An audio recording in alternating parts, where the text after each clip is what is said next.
ওরে মরলে মানুষ দাম বাড়ে তার, ওরে মরলে মানুষ দাম বাড়ে তার, বাঁচতে অবহেলা। দুনিয়ার এই রং বাজারে এটা কেমন খেলা দয়াল, দুনিয়ার এই রং বাজারে এটা কেমন খেলা, দুনিয়ার এই রং বাজারে এটা কেমন খেলা দয়াল, দুনিয়ার এই রং বাজারে এটা কেমন খেলা। বাঁচতে মানুষ কেউ বলে না লোকটা বড় ভালো, মরলে বলে তার মরাতে বড় ক্ষতি হলো দয়াল, বড় ক্ষতি হলো। বাঁচতে মানুষ কেউ বলে না লোকটা বড় ভালো, মরলে বলে তার মরাতে বড় ক্ষতি হলো দয়াল, বড় ক্ষতি হলো। ওরে দেখতে আসে স্বজন সুজন, ওরে দেখতে আসে স্বজন সুজন, ডোবে যখন বেলা। দুনিয়ার এই রং বাজারে এটা কেমন খেলা দয়াল, দুনিয়ার এই রং বাজারে এটা কেমন খেলা, দুনিয়ার এই রং বাজারে এটা কেমন খেলা দয়াল, দুনিয়ার এই রং বাজারে এটা কেমন খেলা। ছেঁড়া কাপড় তা জোটে না পরি কষ্ট করে, ঈদের নামাজ হয় না পড়া, নতুন জামা পরে দয়াল, নতুন জামা পরে। ছেঁড়া কাপড় তা জোটে না পরি কষ্ট করে, ঈদের নামাজ হয় না পড়া, নতুন জামা পরে দয়াল, নতুন জামা পরে। ওরে নতুন কাপড় জুটবে জানি, ওরে নতুন কাপড় জুটবে জানি, ফুরাইলে বেলা। দুনিয়ার এই রং বাজারে এটা কেমন খেলা দয়াল, দুনিয়ার এই রং বাজারে এটা কেমন খেলা, দুনিয়ার এই রং বাজারে এটা কেমন খেলা দয়াল, দুনিয়ার এই রং বাজারে এটা কেমন খেলা। ভাঙা ঘরে দিন কেটে যাই বছর ঘুরে যুগ, এই জীবনে পাইলাম না তো একটু ভবের সুখ দয়াল, একটু ভবের সুখ। ভাঙা ঘরে দিন কেটে যাই বছর ঘুরে যুগ, এই জীবনে পাইলাম না তো একটু ভবের সুখ দয়াল, একটু ভবের সুখ। ওরে মরলে আসে ঘর বানাতে, ওরে মরলে আসে ঘর বানাতে, করে না অবহেলা। দুনিয়ার এই রং বাজারে এটা কেমন খেলা দয়াল, দুনিয়ার এই রং বাজারে এটা কেমন খেলা, দুনিয়ার এই রং বাজারে এটা কেমন খেলা দয়াল, দুনিয়ার এই রং বাজারে এটা কেমন খেলা। ওরে মরলে মানুষ দাম বাড়ে তার, মরলে মানুষ দাম বাড়ে তার, বাঁচতে অবহেলা। দুনিয়ার এই রং বাজারে এটা কেমন খেলা দয়াল, দুনিয়ার এই রং বাজারে এটা কেমন খেলা, দুনিয়ার এই রং বাজারে এটা কেমন খেলা দয়াল, দুনিয়ার এই রং বাজারে এটা কেমন খেলা। কথা ঠিক বললাম না বেঠিক বললাম? এই দুনিয়ায় যে জীবন্ত মানুষের, জেতা মানুষের দাম কম, মারা গেলে তার দাম বাড়ে না কমে? দাম বেড়ে যায়। যদি কেউ পাঞ্জাবির জন্য, একটা জামার জন্য টাকা চায়, যদি কেউ একটা পোশাক কেনার জন্য, একটা লুঙ্গি কেনার জন্য আপনার বাড়ি দরজার সামনে দাঁড়ায়, না দেওয়ার মতো মানসিকতা আমাদের এখনো তৈরি হয় নাই। কিন্তু যদি কেউ মারা যায় আর বলে তার কাফনের কাপড় কেনার টাকা লাগবে, দেওয়ার মানুষ আছে না নাই? তার মানে মরা মানুষের দাম বেশি। এই শীতের সময় কম্বলের দরকার, শীতের কাপড়ের দরকার। অনেকের পায়ে জুতা নাই, ছোট্ট বাচ্চা ঘুরে বেড়ায়।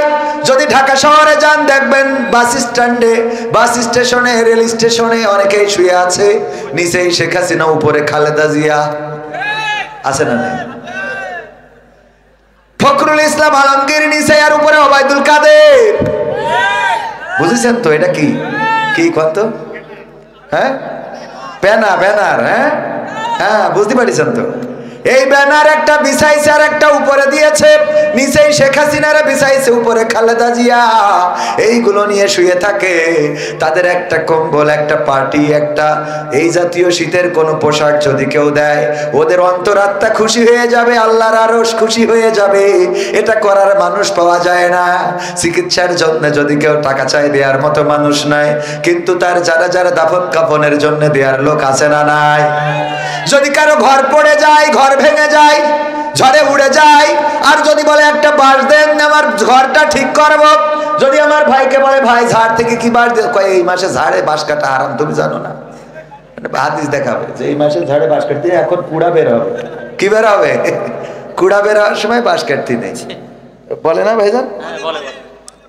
এখন বাঁশ কাটা যাবে না ঝাড়ে। কিন্তু যদি কেউ মারা যায়, তার কবরের বাঁশের অভাব পড়েছে, এমন কোন কবর কি দুনিয়ায় হয়েছে? না, হয় নাই। সবাই বাঁশ দিতে রাজি। ওগো আমার ভাইয়েরা, এই জন্য আমি বলেছি মরা মানুষের দাম বেশি, জেতা মানুষের দাম কম। ঠিক তো? অথচ জীবন্ত মানুষের দাম বেশি দেওয়ার দরকার।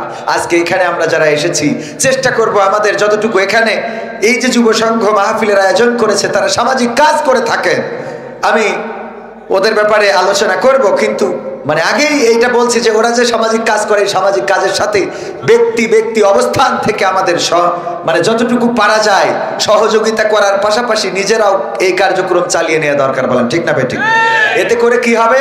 আল্লাহর আরশে আজিম খুশি হয়ে যাবে। একজন জুতা কালি করে দিলেন আমাদের গাবতলী বাস স্ট্যান্ডে। গাবতলী বাস স্ট্যান্ডে একজন হিন্দু ছোট্ট বাচ্চা, তো জুতা কালি করে দেওয়ার পরে বললাম বিল কত হয়েছে? কইলো 30 টাকা মনে হয়। আমি ওরে দিলাম 50 টাকা। ও 20 টাকা ফেরত দিতে গেল। আমি ওরে বললাম যে 20 টাকা তুমি রাখো। এই 20 টাকা ওরে রাখতে বলছি, এটাতেই ওর চোখে পানি চলে আসছে যে কেউ এভাবে বলে না তো, কেউ এভাবে দেয় না তো। অথচ মাত্র 20 টাকা। কয় টাকা? মাত্র 20টা টাকা। অথচ চায়ের দোকানে বসলে আমি বলি মাঝে মাঝে যে আমাদের যেভাবে যত্ন আপ্যায়ন করেন, এই যে এত কিছু কি খাওয়াইলো, মাছ, ছোট মাছ, বড় মাছ, গরুর গোশ, মুরগির গোশ, হাঁসের গোশ, হাতির গোশ, উটির গোশ, ভেড়ার গোশ, ঘোড়ার গোশ, গড়ের সব হুজুরদের খাওয়াইতে। কেন হুজুরা খায় না? এত খাওয়াইতে হবে কেন? অল্প আয়োজন করবে, কোন রকম শাক সবজি, কচুর শাক, শেষ। হ্যাঁ, তো এখন বলছে যে উপরতে একটু নির্দেশনা ছিল। যাই হোক, খাওয়াবেন কাদের? গরিব মানুষ পায় না। 1 কেজি গোশ কিনে দিয়ে দেখেন, অনেক পরিবার আছে 1 কেজি গোশ নিয়ে যেয়ে দিয়ে দেখবেন যে ওদের চোখ ছলছল করে উঠতেছে। কতদিন গরুর গোশতের দাম জিজ্ঞেস করে না? আছে না নাই? 800 টাকা কেজি। একজন ভ্যান চালক 500 গরুর গোশ কিনে দেন না, যাদের সামর্থ্য আছে। এটা তো আহামরি কিছু না, আল্লাহর আরশে আজিম খুশি হয়ে যাবে। অথচ মারা যাওয়ার পরে ওরে বাবা, ওই দিন কবর খুঁজতে এসে আর যারা জানাজা পড়তে এসে ওদের জন্য খিচুড়ি রান্না জানাজা পড়ার আগে শেষ। ঠিক না বে ঠিক? ও খাওয়ার অভাবে বাঁচিনি, কেউ একদিন 1 কেজি চাল দিলে না। যেদিন মরি গেছে ওরে বাবা 1 হাঁড়ি 2 হাঁড়ি খিচুড়ি, জানাজার শেষে বলছে সবাই না খেয়ে যাবেন না। ঠিক না বে ঠিক? আমরা সব কাজ উল্টো পাল্টা। এই উল্টো পাল্টা কাজ থেকে সরে আসার দরকার আছে না নাই? উল্টো পাল্টা কাজের মধ্যে এখন স্কুটি উঠেছে, স্কুটি মহিলারা চালায়, দেখেছেন না? আরে আমাদের দেখেননি? দেখেছেন কিনা? আমাদের খুব রাগ হয়, হ্যাঁ মেয়ে মানুষ স্কুটি চালাচ্ছে, আরো কত কি দেখবো। এইগুলো নিয়ে আমাদের নেগেটিভ মন্তব্য আছে না নাই? কথা কয় না, আছে না নাই? অথচ আমি চিন্তা করি আমার স্ত্রী ইমার্জেন্সি এখন মনিরামপুর যাইতে হবে, তো যদি যাইতে হয় আমি বাড়ি নেই, কোনো না কোনো একটা বাহন ব্যবহার করা লাগবে। লাগবে না? লাগবে না? ইজি বাইক একটা যাচ্ছে, সামনের সিট বুক, সামনের যে ওই যে পিছনের ওখানে ড্রাইভারের পিছনে যে সিট থাকে সেটাও বুক, বা ওই সিটে মনে করেন 2 জন বসেছে আর একজনের জায়গা আছে, অথবা পিছনেরটাই 2 জন বসেছে একজনের জায়গা আছে। এখন আমার স্ত্রীর ইমার্জেন্সি যাইতে হবে, ওইটাই চড়া উপায় আছে? তো ভাইয়ের সাথে চড়লো, ভাইয়ের সাথে হ্যাঁ আছে না নাই? আচ্ছা, স্কুটি একটা যদি চালায় বাজারে যায় মনিরামপুর, কারোর সাথে ঘষা খাইলো, তো কোনটা উপকার? ইজি বাইকে চড়লে অসুবিধা নেই, স্কুটি যদি ঘষাঘষি করে ওইটা জায়েজ। কথা কয় না? এই জাতীয় নেগেটিভ চিন্তা আমাদের এইগুলো থেকে সরে আসতে হবে। আগে আকল খাটাবেন। কি খাটাবেন? বাড়ি বড় কিনে দিতে হবে। আমার বড় কিনে দিলে কিডা না জানি কি কয়, এই জন্য এখনো কিনিনি। একটু পরিবেশটা আগে চারিদিকে ঠিক করিনি, তাই না হুজুর? আপনি আমার পক্ষে কিনা? সামনে তো বলবেন, পিছনে যা হবে সামনে বলেন পক্ষে। আল্লাহ কবুল করুন। ভাইরা আমার পক্ষে আলহামদুলিল্লাহ। এই যে এটা কেন বললাম, আমাদের মাইন্ডটা চেঞ্জ করা দরকার। মাইন্ডটা চেঞ্জ করলে পরিবেশ, আপনি মেয়েকে হাফেজা বানাবেন, কোনো আপত্তি নাই, মুফতি পড়াবেন, কোনো আপত্তি নাই, আলেমা বানাবেন, কোনো আপত্তি নাই, অবশ্যই এটা করতেই হবে। পাশাপাশি অন্তত 3টা মেয়ে থাকলে একটা ডাক্তারি পড়ান। কথা কয় না কেন? এখন আমার হুজুরির বউ পর্দা 100% পর্দা করে, সিজার করতে হবে, ডাক্তার মকসেদ নিয়ে ছাড়া তো উপায় নেই। উপায় আছে তো? 100% পর্দা, এক বাচ্চা হতে চাই তো দুনিয়া সব দেখাই চলে আসলো। এই সত্য বলছে না মিথ্যা বলছে? তো সব আলেম বানালেন, ডাক্তার তো পড়াচ্ছে সব হিন্দু, বৌদ্ধ, খ্রিস্টান, এইগুলো যারা ওরা গুরুত্ব। হিন্দুরা তো আর আলেম হতে আসে না, আসে? ওরা তো আর মাওলানা মুফতি হতে আসে না, আসে? তো ওরা কি করেছে দেখলো, আমাদের তো আর হাফেজ টাফেজ হওয়া লাগবে না, তা আমরা এই ডাক্তার হই। দেখবেন বড় বড় ডাক্তার হিন্দু, খেয়াল করি দেখেন। এরপরে শুধু তাই না, আরো তো বাংলাদেশের ডাক্তার কইছে যে তোমার তেজ মারা সারা, এবার যা মনে চাই খাও। অমনি ভিসা করি ভারতে দৌড় ধরে, যে ইমান যাই এখানে হারাইছে হারাইছে, এবার ভারতে যে আর একটু দিয়ে আসি। কথা কয় না? সত্য না মিথ্যা? বাংলাদেশের ডাক্তার যদি মুসলমান ডাক্তার বলি দেয় যে তোর আবুল হায়াত শেষ, আর বাঁচবি না, তারপরেও চিন্তা করে একটু ভারতে যাই দেখি, ওখানে যাই কি করা যায়। ওখানে যাইয়ে না নামাজ পড়ার জায়গা আছে, না সামনে সিজদায় দাঁড়াবেন তাও মূর্তি, সেখানে যাইও মোটামুটি আজ যেটুকু ইমান ছিল ওটুক থেকে চলে আসে। তাহলে তুই একটা ভালো ডাক্তার, একটা হাফেজে কোরআন, আমাদের এখন তো জেনারেল শিক্ষা হয়েছে, আমার আকিজ কলেজিয়েট স্কুলে ডাক্তারও পড়ে, আবার কোরআনের হাফেজও হয়। আপনারা দেখে এসেন আকিজে কোরআনের হাফেজ, কিন্তু জেনারেল, মানে মাদ্রাসায় পড়া না, আবার কোরআন হাফেজ, ম্যাট্রিক পাস করতে করতে হাফেজে কোরআন। তার মানে আমি মাদ্রাসার বিরুদ্ধে নিরুৎসাহিত করছি না, অবশ্যই পড়াবেন, কিন্তু এগুলোকে আমাদের মাইন্ড সেট আপটা চেঞ্জ করতে হবে যে এইটা ওর মেয়ে ডাক্তারি পড়ছে, ও নষ্ট হয়ে গেছে। কেন নষ্ট হয়েছে? ও ডাক্তারি পড়ছে তোর বড় ইমান রক্ষার জন্য। কথা কয় না? কারণ তা না হলে তো পর্দা তরক হয়ে যাবে। আল্লাহ আমাদের সহি সমজ দান করুন, বলেন আমিন। আবার বাচ্চারা মসজিদে গেলে কিছু মুরব্বীদের চুলকানি শুরু হয়, এরকম আছে না নাই? শুরুতে এগুলো বলে রাখি, বাচ্চারা মসজিদে গেলে আরে বাবা উনি তাশাহুদ পড়ে, আত্তাহিয়াতু লিল্লাহি ওয়া সালাতু, কাজ চাইলি যে চিল্লাচ্ছে, আত্তাহিয়াতু লিল্লাহি ওয়া সালাতু ওয়া তাইয়্যিবাতু আসসালামু আলাইনা, কাজ চাইলি নামাজটা শেষ করে নি, আল্লাহুম্মা সাল্লি আলা মুহাম্মাদ ওয়া আলা ধরবো আল্লাহ, কাজ চাইলি যে এত চিল্লাই কে? মানে ও দোয়া পড়া যেমন তেমন খালি আছে, এইটার পরে এবার যেই সালাম ফিরাই ফিরাই, এই কাজ চাইলে রাখ, এই জুম্মা দিলে এই টেকে রাখ, আছে না নাই? বাচ্চা মসজিদে গেলে মিজাজ খারাপ হয়ে যায়। ধমক কাকে বলে? একটু দৌড় দিয়েছে সিজদার মধ্যে, আরে দৌড় তো দেবে, মক্কায় দৌড় দেয়, মদিনায় দৌড়, সামনে দৌড়ে বেড়ে গেছেন না ভাই?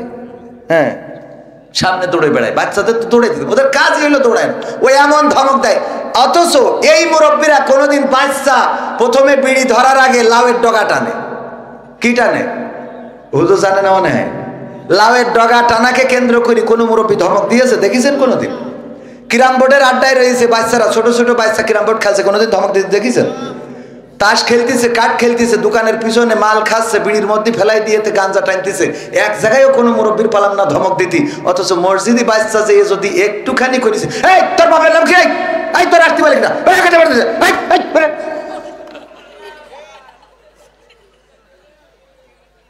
আহা, কোন সমাজে আমরা বসবাস করি? অথচ এই যে মুরব্বী ধমক দিচ্ছে, ও যৌবনকালে প্রবাসীদের বেড়া ভেঙে বেড়াইছে।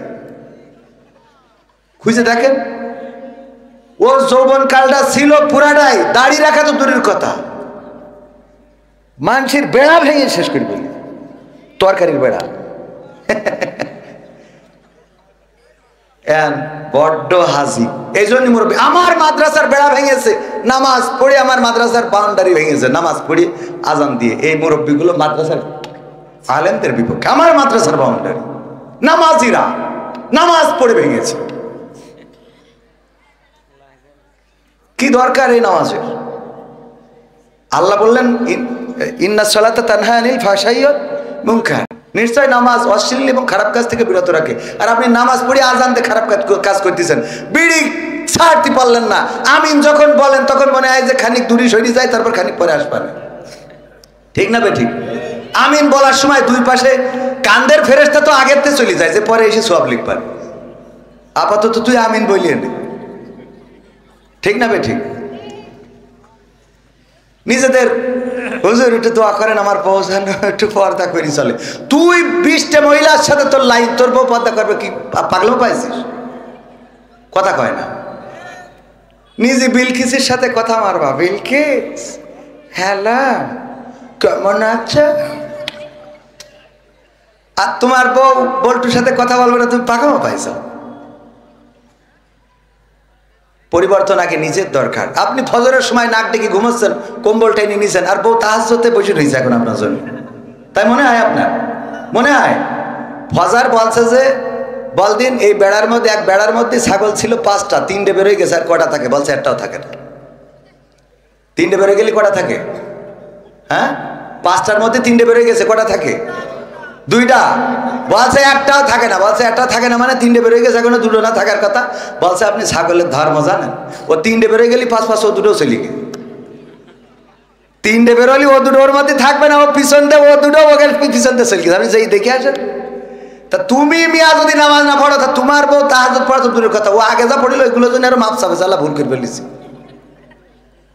কারণ আগে তোমার ভালো হইতে হবে। স্বামী ইক্তেদাই তু বেহেজাল ইমাম, তাই এখন এই ইক্তেদাই তু ভেজাল ইমাম, ঠিক না বেটে? পরিবর্তন দরকার। এই কথাগুলো আমাদের একটু আকল দিয়ে নিয়ে, মনে করেন না যে কবির বিন সামাদ নাট্যকার, সে নাটকের এখন তো মাহফিল হয়ে গেছে মোটামুটি, অনেকেই মনে করে যে কবির বিন সামাদ যাচ্ছে মানে এখানে মনে হয় নাটক মাটক এসে। না না, আমি ভালো কথা যতটুকু পারি, আল্লাহ যতটুকু বলান ততটুকু বলতে পারবো, আপনাদের বলার জন্য এসেছি। তবে শুধু শুনবেন, এই কান দিয়ে আর এখান দিয়ে বের করে দেবেন, এটা করা যাবে। আল্লাহ বলেছেন ওয়াইযা কুরিয়াল কুরআনু ফাসতামিউ লাহু ওয়া আনসিতু লাআল্লাকুম তুরহামুন। যখন তোমাদের সামনে কোরআন বলা হবে, কোরআন পড়া হবে, তখন তোমরা চুপ থেকে হৃদয়ের কান দিয়ে ফাসতামিউ, সামি এটা হুজুরা শব্দ, সামি আল্লাহু লিমান হামিদা বলি না আমরা, তো এখানে সামিয়া শব্দ ব্যবহার করলে হয়ে যেত, কিন্তু ফাসতামিউ তার মানে উত্তম ভাবে শুনবা, সুন্দরভাবে শুনবা, একদম মন দিয়ে হৃদয় দিয়ে। আল্লাহ যাদেরকে এখানে বলতে দিয়েছেন, আমার ভাইজান আমার থেকে অনেক বড় আলেম, আমার মুহতারাম গোলাম রব্বানী ভাই, উনি আলহামদুলিল্লাহ ওনার জুতা বহন করে দিতে পারলে আমি নিজেকে ধন্য মনে করতাম। কিন্তু আমার মতো হতভাগাকে ওনাদের পরে দিতে হয় কেন? এটাও আপনাদের দোষে। কাদের দোষে? কাদের দোষ বলেন? হ্যাঁ, আমি নেমে যাব, উনি ওয়াজ করতে উঠলি কেন বুকে হাত দিয়ে বলেন তো আপনারা কয়জন থাকতেন? হ্যাঁ, তাইলে দোষ আমার না আপনাদের? হ্যাঁ, তাহলে আমারও দোষ আছে, তো আমরা সবাই মিলে পরিবর্তন হবো ইনশাআল্লাহ। আল্লাহ তৌফিক দিন, বলেন আমিন। তাহলে কি আলোচনা শুরু করব? খোঁজালিপুর দক্ষিণপাড়া যুব উন্নয়ন সংঘের 3য় প্রতিষ্ঠা বার্ষিকী উপলক্ষে ইসলামী সাংস্কৃতিক সন্ধ্যা ও তাফসিরুল কোরআন মাহফিল। কাজটা ভালো না খারাপ? এই কাজ নিয়ে বাধা আছে না নাই? ভালো কাজে বাধা থাকবে, এটাই স্বাভাবিক। যদি বাধা না থাকে তাহলে বুঝবেন ভালো কাজ হচ্ছে না। কথা কয় না? যতদিন আপনি ভালো কাজ করবেন ততদিন। আপনি দেখেন আমির হামজা ভাই কত নবীর সাহাবীদের নাম বলেছে, ওমরের, আবু বকরের রাদিয়াল্লাহু তাআলা আনহু, তারপরে হামজা রাদিয়াল্লাহু তাআলা আনহু, বা অন্যান্য সব সাহাবী, যত সাহাবী আছে, মুআজ সবার নাম বলেছে না? হঠাৎ যে রাশমিকা মান্দানার নাম বলেছে, সেই গোটা দেশ কেঁপেছে না কাঁপে নাই? কথা কয় না? মুহতারাম ডক্টর মিজানুর রহমান আজহারি ভাই কত ভালো কথা বলেন, হঠাৎ 6 প্যাক বলেছেন অথবা কাউবয় বলেছেন। এটা বলা উচিত না, এটা ঠিক আছে, এই রাসূলের শানে এটা যায় না, কিন্তু ভালো কথাগুলো যে জীবনে শেয়ার দেয় না, সেই কথাগুলো শেয়ার দিয়েছে। কথা কয় না? মুহতারাম হাফিজুর রহমান সিদ্দিকী হুজুর হাফিজাহুল্লাহ কুয়াকাটা, উনি সারা জীবন কত ভালো কথা বলেছেন, কত ভালো, তার ওয়াজ শুনে কত মানুষ দাড়ি রেখেছে, কত মানুষ নামাজি হয়েছে। এইগুলো আইডিতে না পাওয়া গেলেও যেইটাই বলেছে ওরে বাটপার, আইডিতে আছে না নাই? তার মানে আমাদের মানসিকতা হলো খারাপটাকে অ্যাকসেপ্ট করে নিয়ে আমরা সেটাকে প্রচার করা। আমি চাচ্ছি খারাপটা, আর মুখে বলতেছি ভালো কিছু। ভালো কিছু যদি হয়তো আপনার মধ্যে তো একটা দেখা যেত। আপনার ফেসবুক আমরা ঘেটে ঘেটে দেখি, আমাদের যারা সমালোচনা করে সারাটা ফেসবুক জুড়ে একটাও পজিটিভ পোস্ট নাই, যেটাই ভুল করেছি, যেটাই খারাপ বলেছি, বা যেটাই স্লিপ অফ টাং হয়েছে সেটা তার আইডিতে আছে। তার মানে ও কি ভালো মানুষ? খারাপটা ধরে নিয়ে বেড়াও। 10টা কাজের মধ্যে একটা ভুল হইতেই পারে, কাজ করে যে ভুল হয়, ভুল করে সে, ঠিক না বেঠিক? কাজ আছে যার, ভুল আছে তার। যার কাজ নেই ওর ভুল হবে কি করে? কাজই তো করে না, তা ভুল হবে কি? কাজ করতে গেলে ভুল হবে। আপনি যদি ভালো হন তাহলে ভুলটা সরাই দেবেন, সংশোধন করে দেবেন কিভাবে? সুন্দর করে তারে বুঝাবেন, ভাই এই কাজটা এইভাবে না করে এইভাবে করলে ভালো হতো, এটা করেন। এটা না করে আমরা শুরু করে দিলাম। আল্লাহ আমাদের হেফাজত করুন। এই যুব সংঘের যে প্রতিষ্ঠা বার্ষিকী, ওরা চাইলে এখানে অন্য কিছু করতে পারতো, এখানে কনসার্ট করতে পারতো, মমতাজ মার্কা শিল্পী আনতে পারতো, তারপরে অন্য অন্য এই জাতীয় করতে পারতো না? পারতো না? যুবকেরা করে না? করে না। কিন্তু তারা তাফসিরুল কোরআন মাহফিলের আয়োজন করেছে, এটা প্রমাণ করে এই যুবকেরা ভালোর পক্ষে আছে, আলোর পক্ষে আছে। সুতরাং তাদের পক্ষে থাকার দরকার আছে না নাই? আমার সামনে ভূমিষ্ঠ দিনদারি মাদার মুসলমান ভাই বাবাজিরা, পর্দার অন্তরালে মা বোনেরা এবং মা বোনদের মধ্যে আমি আজকে গাড়িতে আসার পথে আমার সহকর্মীদের বলছিলাম যে মা বোনদের নিয়ে আজকে ওয়াজ করব। কেন? দুইজন মাকে দেখলাম কুজো মানুষ, কুজো হয়ে খুঁড়িয়ে খুঁড়িয়ে আসতেছে। সাথে আর খেয়াল করেছেন? তো এই যে মায়েরা এই শীতের রাত কষ্ট করে আসে, আমরা সামনে যাদেরকে পাই তাদের ব্যাপারে ওয়াজ করি, পুরুষদের ব্যাপারে, মা বোনদের ব্যাপারে ওয়াজ করা হয় না। মা বোনেরা পুরুষদের থেকে বেশি না কম? প্রায় জায়গায় গেলেই বলে, হুজুর মা বোনদের প্যান্ডেলে জায়গা হচ্ছে না, পুরুষ প্যান্ডেল এখনো ফাঁকা আছে, একটু বলে দেন। আমি কই যে অল্টারনেট করে দেন, এদেরও এনে দেন, ওদেরই এনে দেন। কারণ পুরুষরা যদি প্যান্ডেল ভরাইতে না পারে তো মা বোনরা ওখানে ভরাই ফেলেছে, ওদের সামনে দেন, আর এদের দেন প্রজেক্টরের সামনে। কারণ পুরুষরা এনে তো আসবে কি, ওদের তো গবেষণা করতে করতে দিন শেষ। আর বেলা শেষে চায় মোটর সাইকেলে গিয়ার দিয়ে বেড়ায়, লাইলাতুল ফেব্রুয়ারি গদখালি যাবে, আছে না নাই? আবার এসি বলবে, হুজুর একটা হাফেজা মেয়ে খুঁজে দেন তো। তুই হাফেজা, তুই যেটা গদখালি নিয়ে যে ডুপ্লিকেট বানালি, ওটা কিটা নেবে? কথা কয় না। আমি বলেছি ঘটক হইতে হবে এমন ছেলে, আগে দেখতে হবে যে ওই ছেলে কেমন। দেখি ও যদি গাঞ্জাখোর হয় তাহলে ডাইল খোর একটা মেয়ে এনে দিয়ে দিতে হবে যে বিড়ি টানে সারাদিন। কারণ তোরও বিড়ির গন্ধ, ওরও বিড়ির গন্ধ, দুটো মিলে ভালোই প্লাসে প্লাসে প্লাস, মাইনাসে মাইনাসেও প্লাস। ঠিক না ভাই? ঠিক। কিন্তু আমরা যখন প্লাস মাইনাস করে ফেলি তখন মাইনাস হয়ে যায়। প্লাসে মাইনাসে কি? প্লাসে মাইনাসে কিন্তু মাইনাস। এর মধ্যে কোনো একটা প্লাস হইলে সমস্যা আছে, এই জন্যই মাইনাস মাইনাস রাখতে হবে, না হইলে প্লাস প্লাস রাখতে হবে। দুইজনই হুজুর অসুবিধা নাই, দুইজনই গাঞ্জাখোর অসুবিধা নাই। যেই একটা গাঞ্জাখোর একটা, এর মধ্যে মাইনাস হয়, হয় হুজুর খারাপ হয়ে যায় যদি ছেলে খারাপ, ছেলে যদি হয় আল্লাহওয়ালা, আর বউ যদি হয় ডাইল মার্কা, মানে ওই যে ঘুরি বেড়াবে, এর সাথে ফোন করবে, ও আস্তে আস্তে হুজুরির নামাজ কালাম সব শেষ হয়ে বউ ঠিক করতে চাই। ঠিক না বে? ঠিক। আবার বউ যদি আল্লাহ হয়, হুজুর যদি গাঞ্জাখোর হয়, ও এক সময় আস্তে আস্তে সেও মাইনাস হয়ে যায়। এই জন্য প্লাসে মাইনাসে মাইনাস, এটা মাথায় রাখবেন। মাইনাসে মাইনাসেও প্লাস, প্লাসে প্লাসেও প্লাস। বোঝা গেছে তো? একদম অঙ্কের সূত্র দিয়ে দিলাম, যা জীবনে দিনে আজকে এইটা বলে দিলাম, অ্যাডভোকেট মানুষ সহজে বুঝবে। তো এই তারপরে এই যে ছাড়াছাড়িগুলো তো আছেই কোর্টে, প্রায় বিভিন্ন রকম ঝামেলা, সব মিলায়ে মা বোনদের ব্যাপারে কথা বলতে চাইলাম। কিন্তু আমার ভাইজান মাদের নিয়ে যে ওয়াজ করে দিয়েছে তাতে আর মা বোনদের ভালো বানানো লাগবে না। এখন আমার সামনে যারা, ওদেরকে ভালো বানাইলে বাকিটা ঠিক হয়ে যাবে। আল্লাহ ভালো হওয়ার তৌফিক দান করুন, বলেন আমিন। তো গণ্যমান্য ব্যক্তিবর্গের মধ্যে অনেকেই আছেন, মা বোনেরা আছেন, সবাইকে আনুষ্ঠানিকভাবে সালাম জানাচ্ছি, আসসালামু আলাইকুম ওয়া রাহমাতুল্লাহ। আমরা আল্লাহর শুকরিয়া আদায় করছি যে মহান রব দয়া করে মায়া করে আমাদেরকে মানুষ হিসাবে সৃষ্টি করেছেন, আজকে এই মাহফিলে আসার বসার তৌফিক দান করেছেন। আল্লাহ চাইলে আমাদের অন্য কোনো প্রাণী করে পাঠাতে পারতেন, যেটার কোনো অভিযোগ করার ক্ষমতা আমাদের ছিল না। ছিল একটা কুকুর যদি বানিয়ে পাঠাতো, আমাদের কিচ্ছু করার ছিল না। তার গায়ে একটা কোপ মেরেছে, সেখানে ঘা হয়ে পোকা হয়ে গেছে, মনের কষ্টটা বলার মতো, শোনার মতো কোনো মানুষ আছে? বলার মতো কোনো জায়গা আছে না? তার সহযোগিতা করার মতো কেউ আছে? আল্লাহ চাইলে আমাদের এমন কোনো প্রাণী করে পাঠাতে পারতেন। তারপরেও দেখেন আমরা আল্লাহর শুকরিয়া আদায় করি না। অথচ একটা কুকুর কত আল্লাহর শুকরিয়া আদায় করে। আপনি যদি 3 দিন একটা কুত্তারে খাওয়ান, ও দেখবেন যে আপনার জন্য জীবন দিতে রাজি। ঠিক না বে? ঠিক। আমার অ্যাডভোকেট তাজউদ্দিন ভাই, উনি কুত্তা পুষেছে বাড়ি। পুষার পরে আমি ওনার বাড়ি একদিন গেছি, যে এই দরজায় টক টক করে ঘা দিয়েছি, দেওয়ার পরে কুত্তা ছিল গেটে। আরে বাবা,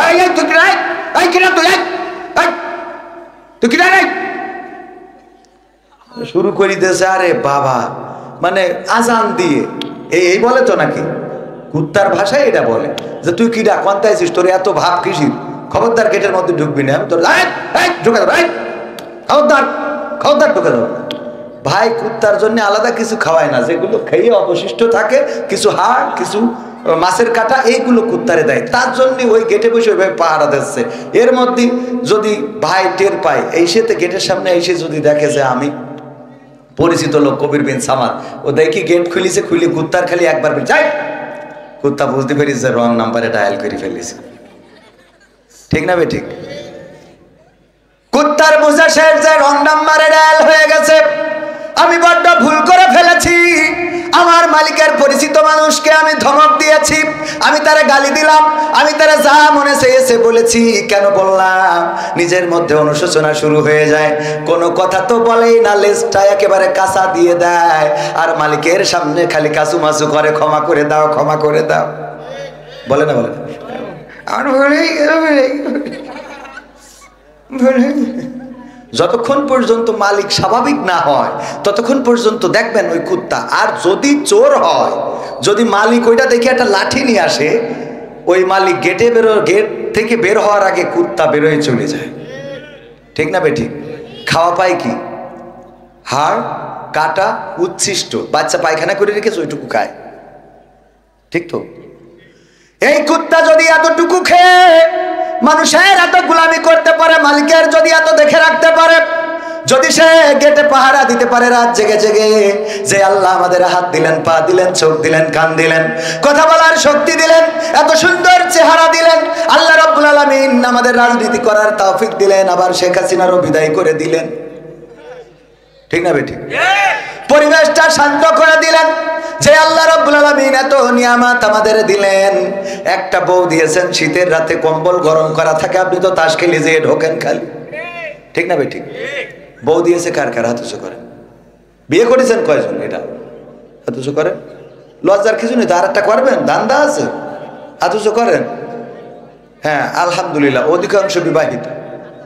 হ্যাঁ, অধিকাংশ বিবাহিত। চাষা শীত আর হাত বের করতে, ও বিয়ে করে, অত শোনে কিনা, অসুবিধা নেই।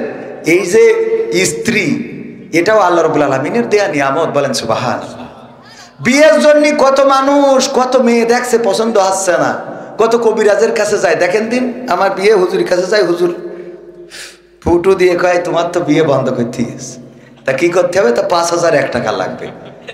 এই যে 5,001 টাকা দিয়ে দিলে, আবার বউ রাখার জন্য ওই বাজারে আপনার শিকড় 4-5টা তুলে নিয়ে, গাছ, যে গাছ জীবনে কেউ কোনোদিন ও গাছ কাজেও লাগে না, ও শয়তানেরও লাগে না, মানুষেরও লাগে না, সেই গাছ কয়েকটা তুলে নিয়ে বাজারে বাস্তার পরে নিয়েতে বসেছে। বসিতে এক একজনের হাত দেখে দেখি কয়, হুজুর বুঝতে পারিস আপনার তো ব্যাস। এই দেখে এ তো কমন, অনেকের অনেক, এগুলো কমন আছে না? কিছু রোগ আপনার যদি দেখে আমি বলি যে ভাবির সাথে তো আপনার মাঝে মাঝে গোলমাল বাঁধে, হাত দেখে তো গোলমাল বাঁধে না, কথা কয় না। এই জাতীয় কমন কিছু বলে কয় আপনার একটু সমস্যা আছে। হ্যাঁ, তো এরপরে যে ব্যাস, যাই হোক, সব মিলাই ভাইরা আমার, আল্লাহ রাব্বুল আলামিন এই নিয়ামত আমাদের দিয়েছেন, বলেন সুবহানাল্লাহ। শুধু তাই নয়, কলিজার টুকরা সন্তান দিলেন, যেই সন্তানের জন্য কত মানুষ কত দরবারে যায়, কত শিরকিয়াতে লিপ্ত হয়, কত পীরের দরবারে গেল, কত মাজারে গেল। কেউ বলল এই গাছটায় যদি একটা ইট বাঁধতে পারো, যদি এই গাছটায় একটা ইট বেঁধে রেখে যাও, তাহলে তোমার স্ত্রীর পেটে গর্ভের মধ্যে সন্তান যাবে। আমরা ওই গাছে ইট বাঁধি, এমন আছে না নাই? শিরকিয়াতে লিপ্ত হয়, আল্লাহ বাদে ওই গাছের সাথে ইট বাঁধে। কত ডাক্তার, কত কবিরাজ, সব জায়গা দৌড়ানো হয়ে গেল। আল্লাহ রাব্বুল আলামিন সন্তান যদি না দিতে চান, কোন ডাক্তার কবিরাজের সন্তান হবে না। ওগো আমার ভাইয়েরা, আল্লাহ রাব্বুল আলামিন বলেছেন, আমি যদি চাই কাউকে ছেলে সন্তান দিই, আমি যদি চাই কাউকে মেয়ে সন্তান দিই, আবার আমি যদি চাই কাউকে ছেলেও দিই, মেয়েও দিই, আর আমি যদি চাই কাউকে কিছুই দিই না, এটা একমাত্র আমার হাতে। বলেন আল্লাহু আকবার। এটা কার হাতে? আল্লাহ রাব্বুল আলামিন আমাদের স্ত্রী দিলেন, আমাদের সন্তান দিলেন, বাবা ডাক শোনার তৌফিক দান করলেন। আমার মা বোনেরা যারা পর্দার অন্তরালে আছেন, মা ডাক শোনার তৌফিক দান করলেন। না চাইতেই আল্লাহ দিলেন, এ যেন মেঘ না চাইতেই বৃষ্টি। যে আল্লাহ আমাদের এইভাবে সন্তান দিলেন, স্ত্রী দিলেন, আপনজন দিলেন, আমাদের সম্পদ দিলেন, হাত দিলেন, পা দিলেন, চোখ দিলেন, কথা বলার শক্তি দিলেন, সেই আল্লাহর শুকরিয়া আদায় করার দরকার আছে না নাই? সবাই জোরে বলেন আলহামদুলিল্লাহ। আল্লাহর শুকরিয়া আদায় করে কখনো শেষ করতে পারবো না। ফাযকুরুনি আযকুরুকুম ওয়াশকুরুলি ওয়ালা তাকফুরুন। আল্লাহ বলছেন তোমরা আমাকে স্মরণ করো, আমিও তোমাদের স্মরণ করব। জিকির করা মানে স্মরণ করা, এরকম না যে আমরা আল্লাহ আল্লাহ বলবো, আল্লাহ আল্লাহ বলবেন কবির কবির কবির কবির কবির। এটা না, আমরা আল্লাহ আল্লাহ বলবো, আল্লাহ রাব্বুল আলামিন আমাদের স্মরণ করবেন, আমাদের স্মরণে রাখবেন, আল্লাহ নিয়ামত বাড়িয়ে দিবেন। আল্লাহ বলেছে আমার স্মরণ করো, আমার নিয়ামত খেয়ে অকৃতজ্ঞ হয়েও না। আর আমরা নিয়ামত খাই আর তাজউদ্দিন ভাই আমার আপেল নিয়ে গেছে বাড়ি, খাইয়ে বলি ভাই আপনি যে আপেল নিয়ে আইছেন, মা আরে বাবা এত স্বাদের আপেল জীবনে খায়নি। ও আপেল কি উনার কারণে স্বাদ হয়েছে? স্বাদটা কার জন্য? এই জায়গায় একটুখানি আলহামদুলিল্লাহ মেরি দিলে খুব অন্যায় হয়ে যাবে। আলহামদুলিল্লাহ বলা যাবে না? যাবে না। আল্লাহ আমাদের শক্তি দিয়েছেন। কবির বিন সামাদ প্রায় উদাহরণ দিতে চেয়ে বলি, কথা বলতেছি বলেই আছেন, এখনো দাঁড়ানো বসা ভাইয়েরা আছেন, কথা বলতে পারছি তাই। শুধু জবানটা যদি না থাকতো, যদি বলে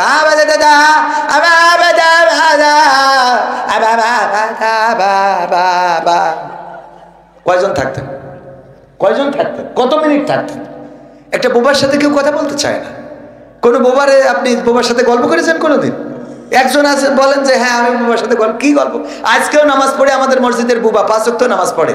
আমাদের গ্রামে 2 জন বুবা আছে, তার মধ্যে একজন নিয়মিত 5 ওয়াক্ত নামাজি।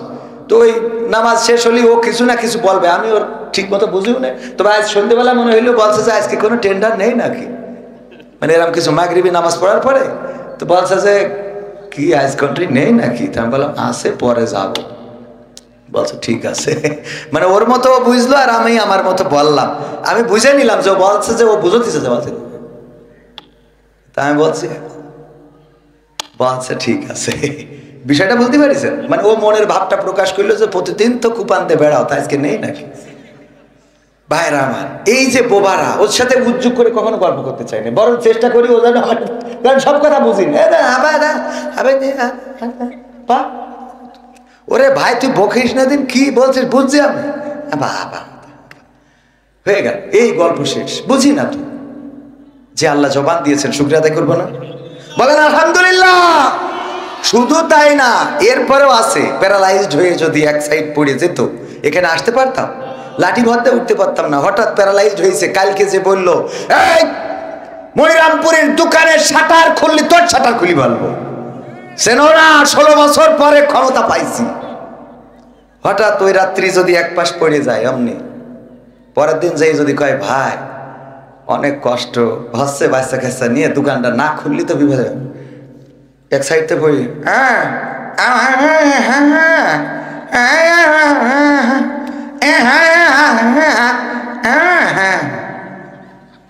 যে কাল তো ধমক দিলাম, আমার তো তেজ মারা সারা যে দোকান খুলগে। আমি তো অভিনেতা, অভিনয় করে দেখালাম, এইগুলোই বাস্তবতা।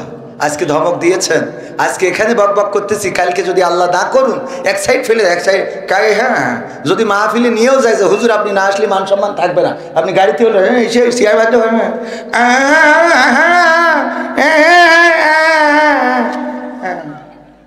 আমি শেষ।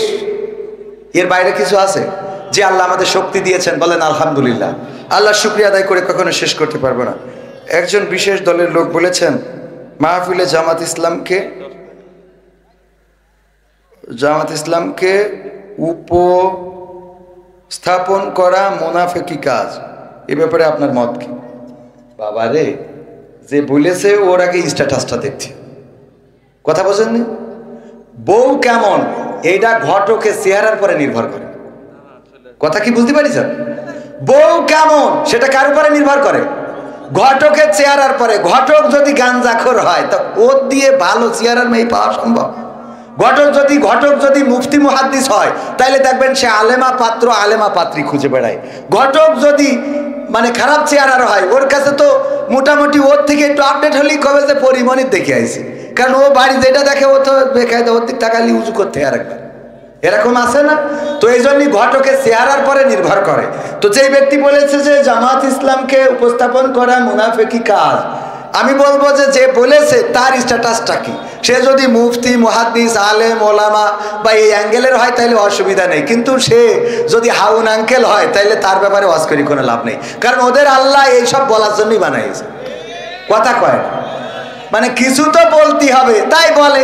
আমি বলি কি ভাই, আপনারা তো আমাদের শুভাকাঙ্ক্ষী, আপনারা দূরে সরে যাচ্ছেন কেন? এ যেন এমন এক ছেলের বিয়ে দিতে পাঠাই দিয়ে দেখি ওর মা কান্না করতেছে কেন? বলছে ছেলে আমার পর হয়ে গেল আজকে, তো পর হয়ে গেল তো ছেলে বিয়ে দেওয়া লাগবে না, কথা কয় না?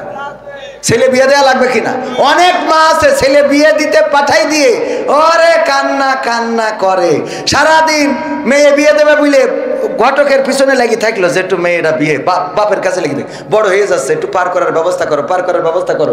মেয়েরও বুঝায় বুঝাই বিয়ে শাদী দিয়ে ও আল্লাহ ও বাবা রে, তুই সে 1 মাস ধরে চেষ্টা করছিল বিয়ে দেওয়ার জন্য, আজকে মারে মারে কি কথা কয় না? এ সত্য না মিথ্যা? বিয়ে দেওয়ার জন্য এতদিন ধরে তোর মাথায় ঘুম হচ্ছিল না, সুতি বসে মেয়ে বিয়ে করবে না মোটে, কারণ ও মকসদের সাথে লাইন মেরে দিয়েছে। ওর বোঝায় সেইটা কাটাইয়ে তারপরে আমার অ্যাডভোকেট তাজউদ্দিন ভাইয়ের সাথে লাইন করলো, ও মা জামাই রাতে তুই আমার কয়েকটা টুকরা দিয়ে দিলাম গো ও আল্লাহ। তো আমাদের অবস্থাটা এই হয়েছে, আমরা ছিলাম একসাথে ক্ষমতা চেয়ারে ছিলাম, সংসদে ছিলাম, তা আবার গেলি অসুবিধে কি কথা কয় না? তো একসাথে যদি ক্ষমতায় যেতে পারি থাকতে পারি, এখনো আমরা আবার ক্ষমতায় একসাথে যাওয়ার স্বপ্ন দেখি, এ নিয়ে এত ঝামেলা হবে কে জন্য? এ জানো ওই সেই ছেলে বিয়ে দিয়ে আড়ালে কান্দা মতো, ঠিক না? ঠিক। আল্লাহ হেদায়েত নসিব করে দিন, বলেন আমি। আলোচনায় আসি, কিছু সঙ্গীত শোনানো দরকার, যেহেতু আজকে কওমি আলিয়া ভেজাল দিয়ে মাহফিল হচ্ছে, সুতরাং আইনুদ্দিন আজাদ ভাইয়ের একটা সঙ্গীত আপনাদের একটু শোনাবো। রাহিমাহুল্লাহ। কি হবে বেঁচে থেকে অযথা বিদ্যা শিখে যদি না গড়তে পারি শোষণবিহীন সমাজটাকে? কি হবে বেঁচে থেকে? কি হবে ছাত্র সেজে চুমু খেয়ে সনদ খানা যদি হয় বিদ্যালয়টা পরিমণিদের আড্ডাখানা? কি হবে ছাত্র সেজে চুমু খেয়ে সনদ খানা যদি হয় বিদ্যালয়টা পরিমণিদের আড্ডাখানা? এর চেয়ে মরাই ভালো দেশ ছেড়ে যাওয়াই ভালো, এর চেয়ে মরাই ভালো দেশ ছেড়ে যাওয়াই ভালো। কি হবে ধোঁকা দিয়ে বিবেকটাকে? কি হবে ধোঁকা দিয়ে বিবেকটাকে? কি হবে বেঁচে থেকে অযথা বিদ্যা শিখে যদি না গড়তে পারি শোষণবিহীন সমাজটাকে? কি হবে বেঁচে থেকে? কি হবে যুবক নামের বোঝা হয়ে এই ধরাতে, সেখানে মা বোনেরা ধর্ষিতা হয় দিনে রাতে? ধর্ষণ আছে না নাই? আজকে পত্রিকার রিপোর্ট দেখলাম, প্রেমের ফাঁদে ফেলে তরুণীকে গণধর্ষণ করা হয়েছে। ওগো আমার ভাইরা, ধর্ষণ থেমে নাই, গণধর্ষণ থেমে নাই। কারণ হলো সরকার সেন্সাবে ইতিপূর্বে বঙ্গবন্ধু থেকে শুরু করে খালেদা জিয়া, শেখ হাসিনা পর্যন্ত এই দেশে কেউ কি ধর্ষণ বন্ধ করতে পেরেছে? না পারে নাই। আমরা ৭১-এর বিষয়ে বলি, আমার লাখো লাখো বীর মুক্তিযোদ্ধা শহীদ হয়েছেন, আমরা সেই শহীদদের জন্য কোটার ব্যবস্থা করলাম, বৈষম্য করে ফেললাম। তারপরে যারা ধর্ষণ হয়েছে তাদেরকেও স্মরণ করি না? আমরা ইতিহাসে লিখেছি 2 লক্ষ মা বোন ধর্ষণ হয়েছিল। এটা খারাপ কাজ না ভালো কাজ? এই খারাপ কাজটা স্বাধীনতার পর থেকে আজকে 2025 সাল পর্যন্ত এই ক্ষমতায় যারা এসেছে তারা এই ধর্ষণ বন্ধ করার জন্য কোনো আইন, কোনো প্রক্রিয়া কি গ্রহণ করেছে? কোনো প্রক্রিয়া গ্রহণ করে নাই, বরং ধর্ষণ করার রাস্তা করে দিয়েছে।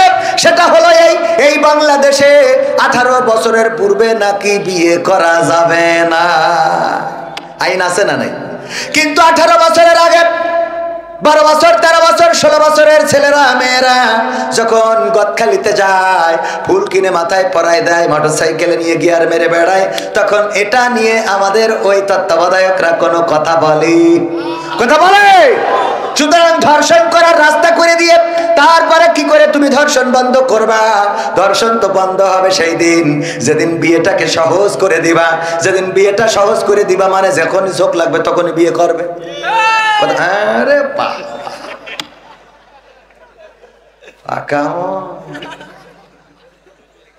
অসুবিধা নেই, দরকার আছে না নাই? ঝোঁক লাগলে বিয়ে। যেই দেশ আমরা বলি এই স্বাধীনতার মহান স্থপতি বঙ্গবন্ধু শেখ মুজিবুর রহমান, স্বাধীনতার ঘোষক প্রেসিডেন্ট জিয়াউর রহমান, এই স্বাধীনতার স্থপতি আমরা যাকে দাবি করি, সেই লোকটাও বিয়ে করেছিলেন 10 বছর বয়সে। কয় বছর? আমি শেখ হাসিনা বলছি, একটা বই পড়েছি, এই আমি শেখ মুজিবের মেয়ে, একটা বই আছে, এই বইয়ে আমি আগের প্রধানমন্ত্রী শেখ হাসিনার লেখা, নিজের লেখা বইয়ে পেয়েছি যে 10 বছর বয়সে বঙ্গবন্ধু শেখ মুজিবুর রহমান বিয়ে করেছেন। তাহলে 10 বছর বয়সে যদি আমাদের পিতা বিয়ে করতে পারে, বাচ্চারা বিয়ে করলে অসুবিধা কি? কথা কয় না, হ্যাঁ? আবার নিজের বিয়ের সময় ঠিকই দাদার ব্ল্যাকমেইল করি যে আব্বার বলিছে ছোট ভাইয়ের বিয়ে দিলি হয় না, বলছে তোর এখনো দিলাম না, ছোট ভাই তো বলছে এই কথা তো মুখে নিয়ে আসো না। কথা কি বুঝা গেছে? মানে নিজেরটা বলতে পারছে না, তা বলছে ছোট ভাইয়ের আব্বা ছোট ভাইয়ের বিয়ে দিলি হয় না, তো বলছে এখনো তো তোরই দিলাম না, তো ছোট বলছে এই কথা তো মুখে রাখায় নিয়ে আসো না। তার মানে ওর বিয়ের দরকার। তো এইভাবে যুক্তি বুদ্ধি করিয়ে তো বিয়ে করা লাগে, অথচ বাপের বিয়ে কিন্তু ঠিকই দাদার সাথে লাইন ঘাট করি তাড়াতাড়ি করে ফেলেছে। বলে যে প্রতিষ্ঠিত, কিসের প্রতিষ্ঠিত? বিয়ে করার পরে প্রতিষ্ঠিত হবে। কথা কয় না। গরুর কান্দে জল তুলে দিয়ে দেখেন টানতে পারে কিনা। গরু যে ষাঁড় গরু, এড়ে গরু আমাদের আঞ্চলিক ভাষায়, আপনারা কি বলেন? এ কি ধরির পরে জল টানা শুরু করে? ওরে নাংলা বানানোর জন্য কয়দিন মাঠে নিয়ে গেছেন যে জল দিয়ে দিয়ে যে ভুই ষষ্ঠী হবে না সেটা চষি বেড়াইছেন।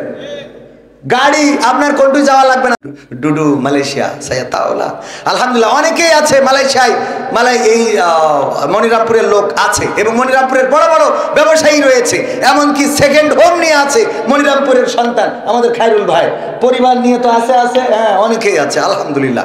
তো এই যে এই কথা কেন বলতে গেলাম, তো কে জন্য বলতে গেলাম, কি একটা কথা বলতে চাই বলি,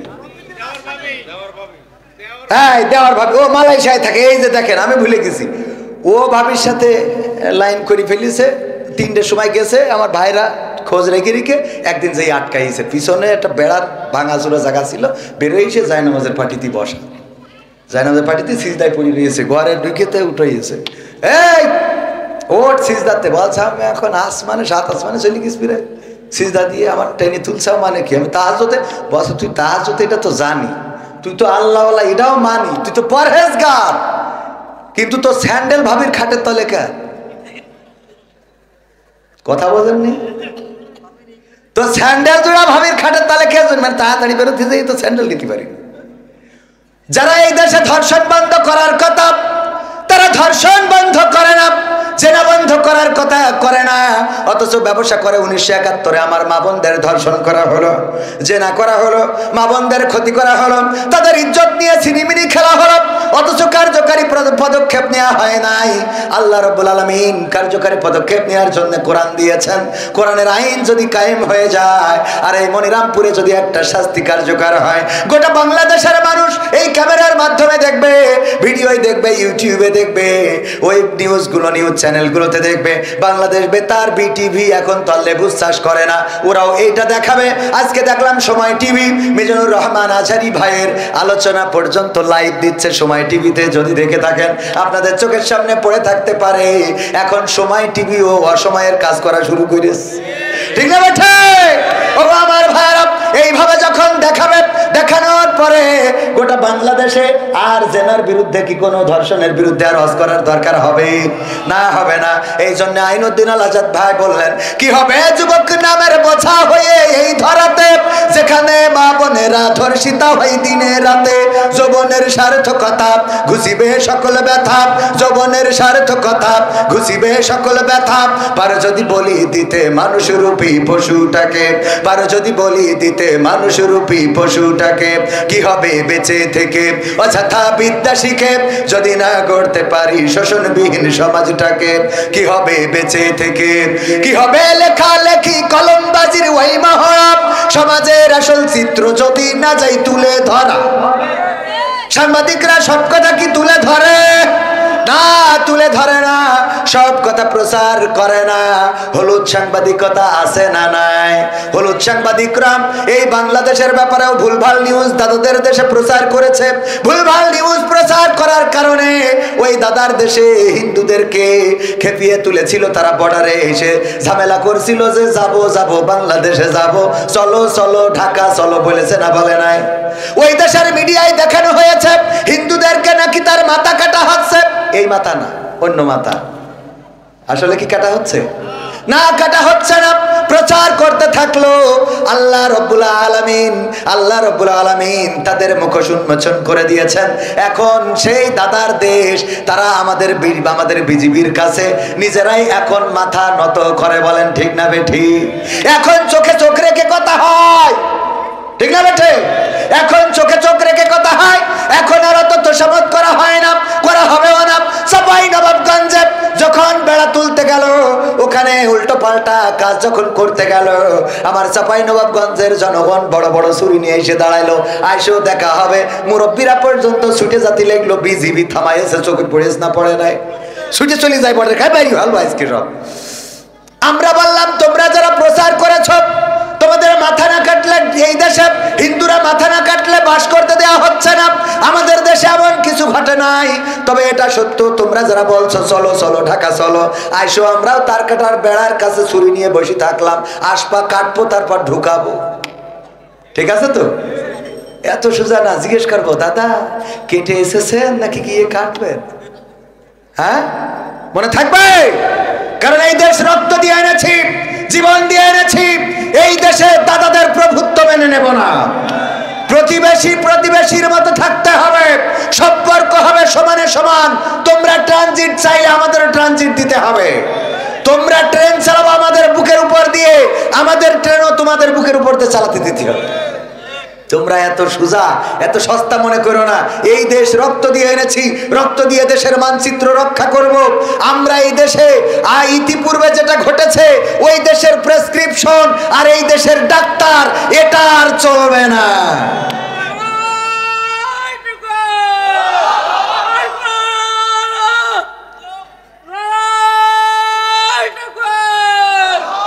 আলহামদুলিল্লাহ, আলহামদুলিল্লাহ। দেখেন দেখেন, এই মানুষটা প্রতিবন্ধী, তার মধ্যেও জিহাদি চেতনা আছে না নাই? এই মানুষগুলোকে মূল্যায়ন করবেন। এই মানুষগুলো দেখেন, ভালো করে কথা বলতে না পারলেও কারো মনে হয়নি স্লোগান দেওয়ার, ওর মধ্যে একটা স্প্রিয়া তৈরি হয়ে গেছে। এই আল্লাহ রাব্বুল আলামিন এই মানুষদেরকে কবুল করে নিন, সুস্থ করে দিন। বলেন আমিন। তো এই জন্য আমাদের এই দেশে, আমরা এই দেশের মানচিত্র এনেছি রক্ত দিয়ে, এই দেশের মানচিত্র রক্ত দিয়ে রক্ষা করবো। রাজি আছেন ইনশাআল্লাহ? আর দাদাদের প্রেসক্রিপশনে এই দেশ চলবে না। দাদাদের প্রোডাক্ট দাদাদের দেশে চলে গেছে। এই দেশে যারা আছে তারা দেশপ্রেমিক। দেশপ্রেমিকরা দেশ ছাড়ে না, তারা রক্ত দিয়ে প্রমাণ করে, ফাঁসির কাস্টে ঝুলে প্রমাণ করে, তারা জীবন দিয়ে প্রমাণ করে। জীবন দিতে রাজি, রক্ত দিতে রাজি, শহীদ হতে রাজি, কিন্তু আমরা বাংলাদেশের মানচিত্রের 1 ইঞ্চি মাটি ছেড়ে দিতে রাজি নয়। সেই তাওহীদি জনতা আছে না নাই? আছে না নাই? কিন্তু আমার দেশে এখনো ষড়যন্ত্র থেমে নাই। আমার অপর ভাইদেরকে বলেছে, ক্ষমতায় আসলে দেশ স্বাভাবিক হয়ে যাবে, ভারতের সাথে সম্পর্ক স্বাভাবিক হয়ে যাবে। ব্যাস, শুরু করে দিলেন আমাদের সাথে দ্বন্দ্ব। এই দ্বন্দ্ব করে লাভ নাই, কারণ তারা জানে কারা দেশ প্রেমিক আর কাদেরকে টাকা দিয়ে কিনা যায়। ঠিক না ঠিক? টাকা দিয়ে মুসলমানদের ঈমান কিনা যায় না, আলেম ওলামার রক্ত কেনা যায় না, আলেম ওলামার ঈমান বিক্রি করে না।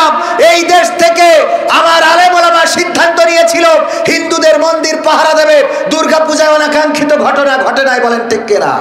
সুতরাং আলেম ওলামারা এই দেশ রক্ষা করার জন্য সবচেয়ে উত্তম দেশপ্রেমিক হিসাবে মনে করি এই আলেমদের হাতে ক্ষমতার রাস্তা ছেড়ে দিয়ে দেখেন, দেশ ভালো থাকবে, জাতি ভালো থাকবে, মানুষ ভালো থাকবে।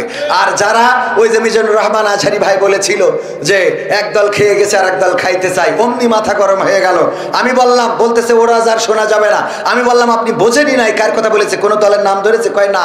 আমি বললাম আসলে বোঝাতে চেয়েছে একদল খেয়ে গেছে মানে আওয়ামী লীগ খেয়ে গেছে, আর একদল খাওয়ার জন্য বসে আছে মানে জামাত ইসলাম খাওয়ার জন্য বসে আছে। বলছে আমারে পাগল বুঝাও কেন? এই জামাত ইসলামরা খায়। আমি বললাম আপনারা খান, আমরাও তো না। আমাদের নেতা বলেছে যে এইগুলো করা যাবে না। যদি করা না যায়, আপনি যদি করেন তাহলে আপনি তো নেতার কথাই মানেন না। কথা কয় না, আপনি তো নেতার কথাই মানেন না। কোন দলের নাম ধরা হয় নাই, শুধুমাত্র বলা হয়েছে একদল খেয়ে গেছে আর একদল খাওয়ার জন্য রেডি হয়ে আছে। এই খাওয়া দলটা হলো বাংলাদেশ সাদাবাজ পার্টি। ওটা বিএনপি না, আওয়ামী লীগ না, জামাত না, জাসদ না, বাসদ না, হেফাজত না। ওরা ওই করে খেয়ে বেড়ায়, ওরা সব সময় সুবিধা নিতে চায়, বলেন ঠিক কিনা? সুতরাং এদের বিরুদ্ধে দলমত নির্বিশেষে সবাই প্রতিবাদী হইতে হবে, তা না হইলে এই দেশ ভালো থাকবে কি হবে লেখালেখি কলমবাজির ওই মহরব, সমাজের আসল চিত্র যদি না যাই তুলে ধরা, যদি ওই ঘুষের বলে কলমটা উল্টো চলে, যদি ওই হ্যালো কলে ক্যামেরা উল্টো বলে, তবে কি যাবে রোখা দুর্নীতিকে, তবে কি যাবে রোখা দুর্নীতিকে। কি হবে বেঁচে থেকে অযথা বিদ্যা শিখে যদি না গড়তে পারি শোষণবিহীন সমাজটাকে।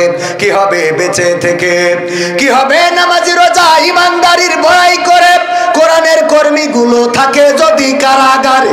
কি হবে নামাজি রোজা ইমানদারির বড়াই করে কোরআনের খাদেমগুলো থাকে যদি কারাগারে।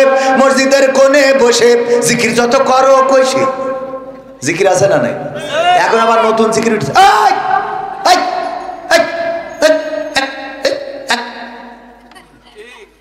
আছে না নাই? এমন জিকির শয়তান ওই জিকির দেখি কয় আমি এ দেশ থেকে চলে গেলাম, তোরা থাক। ঠিক না বে ঠিক?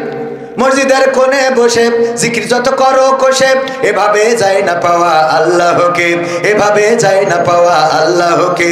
কি হবে বেঁচে থেকে অযথা বিদ্যা শিখে যদি না গড়তে পারি শোষণবিহীন সমাজটাকে।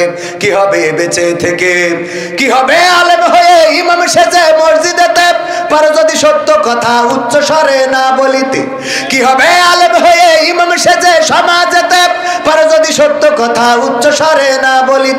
সাক্রিফাই করো যদি ছেড়ে দাও ইমামতি, সাক্রিফাই করো যদি ছেড়ে দাও এই না গদি। কি হবে ধোঁকা দিয়ে আল্লাহকে, কি হবে ধোঁকা দিয়ে আল্লাহকে। কি হবে বেঁচে থেকে অযথা বিদ্যা শিখে যদি না গড়তে পারি শোষণবিহীন সমাজটাকে। কি হবে বেঁচে থেকে, কি হবে নেতা হয়ে জনবলে ঘাড় ফুলিয়ে দড়া টানা গরম দেখে যদি থাকো ঘরে শুয়ে।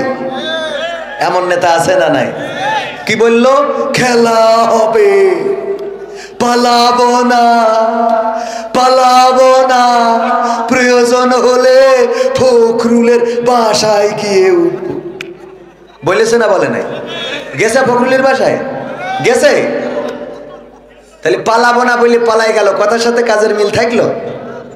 কি হবে, কি হবে নেতা হয়ে জনবলে ঘাড় ফুলিয়ে রাজপথ গরম দেখে যদি থাকো ঘরে শুয়ে। এর চেয়ে সেজে গুজে ভিলেনের সঠিক পচে, এর চেয়ে সেজে গুজে ভিলেনের সঠিক পচে। দিয়ে দাও অভিনয়ে দিব জীবনটাকে, দিয়ে দাও অভিনয়ে জীবনটাকে। কি হবে বেঁচে থেকে অযথা বিদ্যা শিখে যদি না গড়তে পারি শোষণবিহীন সমাজটাকে। কি হবে বেঁচে থেকে, কি হবে পুরুষ হয়ে জন্ম নিয়ে বাংলাদেশে যদি যাই ক্ষমতাটা ঘুরে ফিরে নারীর হাতে। কি হবে পুরুষ হয়ে জন্ম নিয়ে এই দেশেতে যদি যাই ক্ষমতাটা ঘুরে ফিরে নারীর হাতে। কি বা জবাব দেবে, কিভাবে মুখ দেখাবে, কি বা জবাব দেবে, কিভাবে মুখ দেখাবে আমাদের আগামী সেই প্রজন্মকে, তোমাদের আগামী সেই প্রজন্মকে। কি হবে বেঁচে থেকে অযথা বিদ্যা শিখে যদি না গড়তে পারি শোষণবিহীন সমাজটাকে। কি হবে বেঁচে থেকে, কি হবে, কি হবে আকাশ ছোঁয়া বিলাসবহুল বাড়ি গাড়ি না খেয়ে কত মানুষ পরপারে দিচ্ছে পাড়ি। কি হবে আকাশ ছোঁয়া বিলাসবহুল বাড়ি গাড়ি না খেয়ে কত মানুষ পরপারে দিচ্ছে পাড়ি। আজরাইল আসবে যবে মাটিতেই পড়ে রবে, আজরাইল আসবে যবে মাটিতেই পড়ে রবে। কোনো কাজে লাগবে না ওই প্রাসাদটাকে, কোনো কাজে লাগবে না ওই প্রাসাদটাকে। কি হবে বেঁচে থেকে অযথা বিদ্যা শিখে যদি না গড়তে পারি শোষণবিহীন সমাজটাকে। কি হবে বেঁচে থেকে এই সমাজ আওয়ামী লীগেরাও চাই, বিএনপিরাও চাই, এই সমাজ জামাতও চাই, জাসদ চাই, বাসদ চাই। কোন দল চায় নাই যে এই দেশে বৈষম্য থাকবে, কোন দল চায় নাই এই দেশে শোষণ হবে। পাকিস্তানিরা শোষণ করত, তারা আমাদের উপরে জুলুম করত, আমাদেরকে মারতো ধরতো বলেই 1971 আমরা স্বাধীনতা যুদ্ধ করলাম। আর স্বাধীনতা যুদ্ধ করে একটা শোষণ মুক্ত সমাজ গড়তে চাইলাম। 1971 থেকে 75 যে ক্ষমতায় আসলো সে শোষণ মুক্ত করলো না। তারপরে এরশাদ আসলো, জিয়াউর রহমান আসলো, না শোষণ মুক্ত হলো না। এরপরে এরশাদ আসলো, না শোষণ মুক্ত হলো না। খালেদা জিয়া আসলো, না শোষণ মুক্ত হলো না। আবার শেখ হাসিনা আসলো, তাও হলো না। তারপরে আবার খালেদা জিয়া জামাত ইসলাম সহ আসলো, তাও হলো না। এরপরে আবার শেখ হাসিনা আসলো, 16টা বছর, 15.5-16 বছর ক্ষমতা ধরে থাকলো, তাও শোষণ মুক্ত হলো না। এখনো কি শোষণ মুক্ত হয়েছে নাকি? শোষণ মুক্ত ততদিন হবে না। আপনি নোকিয়ার চার্জার নিয়ে আইফোনের মধ্যে ঢুকালে কি চার্জ হবে? চার্জ হবে? নোকিয়ার চার্জার যেমন আইফোনে ঢুকাইলে চার্জ হবে না, আইফোনের চার্জার যেমন নোকিয়ায় ঢুকাইলে চার্জ হবে না, তেমনি ভাবে আল্লাহর সৃষ্টি করা দুনিয়ায় আল্লাহর আইনের বাইরে যদি মানব রচিত কোনো আইন দিয়ে দেশ চালাতে চান, তাইলে সেই দেশে শান্তি হবে। শান্তি হবে। আল্লাহ রাব্বুল আলামিন যে পথ বলে দিয়েছেন, যে রাস্তা বলে দিয়েছেন, সেই রাস্তার বাইরে যারাই চলবে তারাই ক্ষতিগ্রস্ত হবে। সেই রাস্তার বাইরে যখনই চলবে তখনই ক্ষতিগ্রস্ত হবে। আর আল্লাহ রাব্বুল আলামিন যে রাস্তা দিয়েছেন সেই রাস্তায় যদি চলে তবে আল্লাহর রহমত এসে যাবে। আল্লাহ রাব্বুল আলামিন সেই দেশের উপরে রহম করবেন, সেই দেশের মানুষের উপরে রহম করবেন, সেই দেশে বরকত হবে, ফসলে ফসলে ভরে যাবে। মরুর প্রান্তরে যে মাঝে মাঝে চিন্তা করি, আমার দেশের মানুষ আসে সৌদি আরবে কাজ করার জন্য, অথচ এই মরুভূমিতে না আছে গাছ, না আছে সবজি ক্ষেত, না আছে বাগুনের ক্ষেত, না আছে পাট, না আছে সোনালী আঁশ, না কিছু নাই, শুধু কিছু খাজুর গাছ। এই খাজুর গাছ তাও সব জায়গায় নাই, সেগুলো বাঁচায় রাখার জন্য আবার পানির ব্যবস্থা করতে হয়। তাও তো সৌদি আরবে সব জায়গায় পাতাল থেকে পানি ওঠে না। যেই দেশ এত মরুভূমি, এত পাহাড়, এত পাথর, সেই দেশে আল্লাহ এত বরকত দিলেন যে বিশ্বের অন্যান্য দেশ থেকে সেই দেশে কামলা খাটতে যাওয়া লাগে। ঠিক না বেঠে? কেন দিলেন? আল্লাহ রাব্বুল আলামিন আইন কানুন মেনে চলার কারণে বিশ্বকাপের আয়োজন করলো কাতার। দেখেছেন না দেখেন নাই? কাতারে বিশ্বকাপের আয়োজন করে সেখানে কোরআন, আল্লাহ রাসূলের হাদিস সুন্দরভাবে প্রচার করার জন্য, ইসলাম প্রচার করার জন্য উন্মুক্ত করে দিলেন। কোরআন দিলেন ফ্রিতে।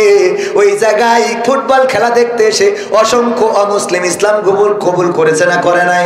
কোরআন তেলাওয়াত দিয়ে বিশ্বকাপের খেলা উদ্বোধন করেছিল। ওগো আমার ভাইরা, কাতারে যেও দেখলাম সে দেশটাও মরুভূমি, মরুর প্রান্তর, সেখানে গাছ বাঁচানোর জন্য সরকার কত লাখ লাখ টাকা ব্যয় করে। সেই জায়গায় আমাদের দেশের মানুষ যায়। কাতারে এত বরকত কি করে হলো? আল্লাহ রাব্বুল আলামিন বরকত ঢেলে দিয়েছেন। এমনি ভাবে কুয়েতে গেলাম, সেখানেও একই অবস্থা। বাহরাইনে দেখলাম, তাও একই অবস্থা। এইসব দেশগুলোতে আমাদের দেশের লোক আছে না নাই?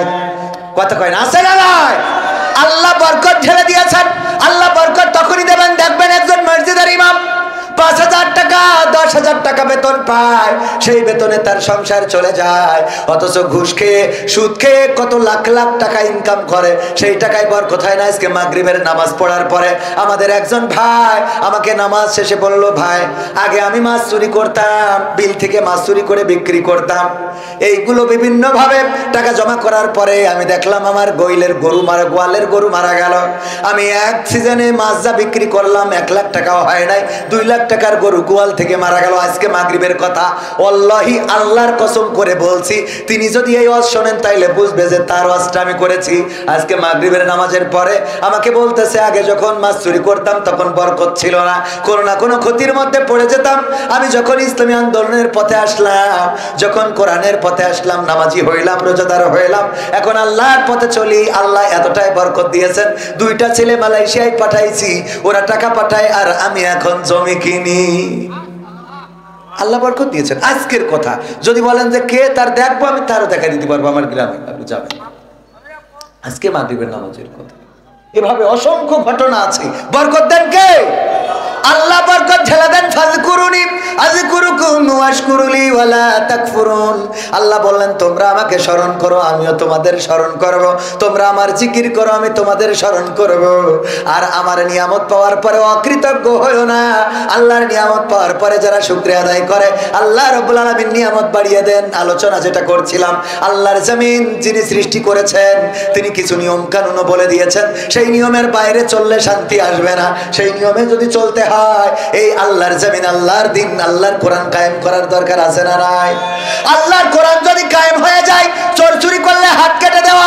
আমি কবির বিন সামাদেশে যদি কাটা হাত দিয়ে ওয়াজ করতাম, ভাইয়েরা চুরি করা যাবে না। আপনারা বলতেন, হুজুর আপনার হাতের এই অবস্থা কেন? আমি বলতাম, আখ মাড়াই করতে যেয়ে হাতটা চলে গিয়েছিল মেশিনের মধ্যে, আর ডাক্তার কেটে দিয়েছিল 17,200 বেড থেকে। আপনারা বলবেন, হুজুর যাই বলেন তাই বলেন, আপনি কিন্তু এককালে চোর ছিলেন, এত লুকায় নেওয়ার কোনো দরকার নাই। ঠিক না বেঠে? এক হাত কাটলে সব ভালো হয়ে যাবে।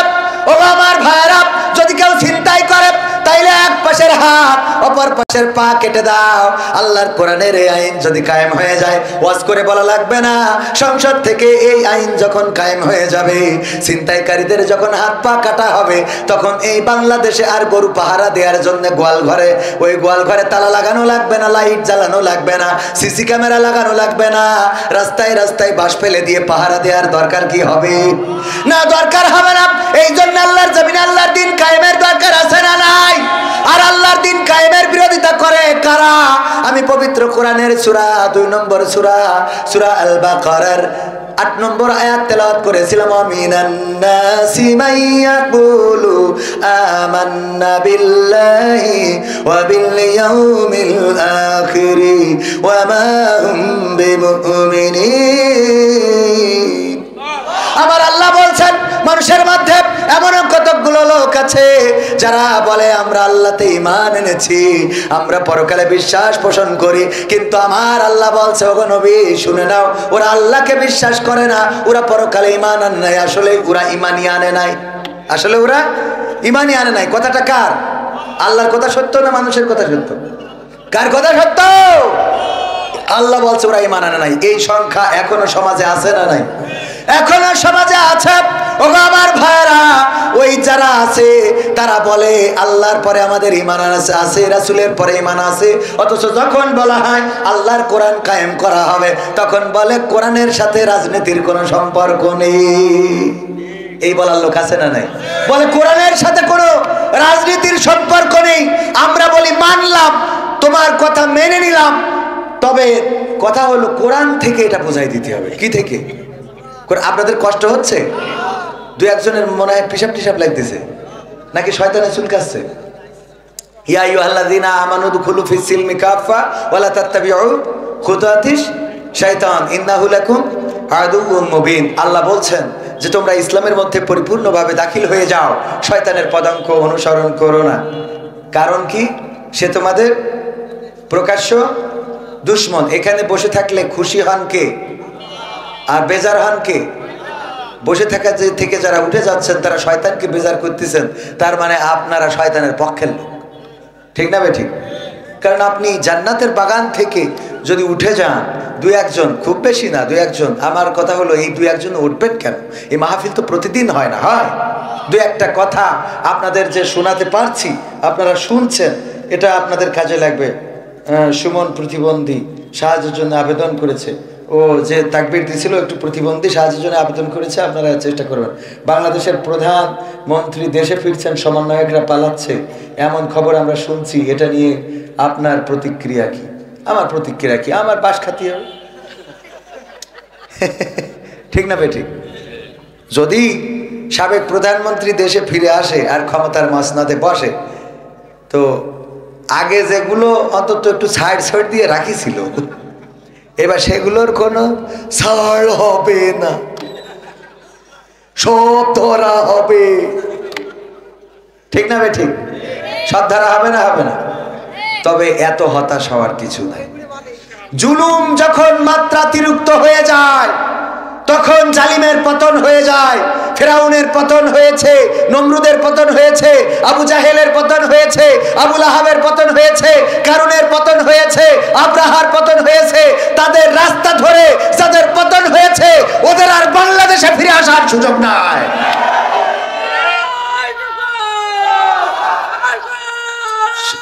সম্মানিত ভাইয়েরা,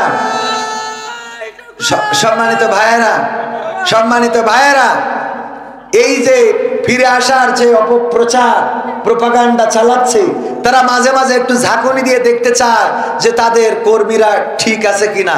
তো কর্মী কিছু এখনো তো ঠিক আছে বলে, আগেই তো ভালো ছিলাম, তাদেরকে বলতে চাই তোদের সংসদ ধরে সব পালিয়ে গেল, এরপরেও এই দলের পক্ষে যারা কথা বলিস, তোদের লজ্জা আর কোনোভাবে দেওয়া সম্ভব না।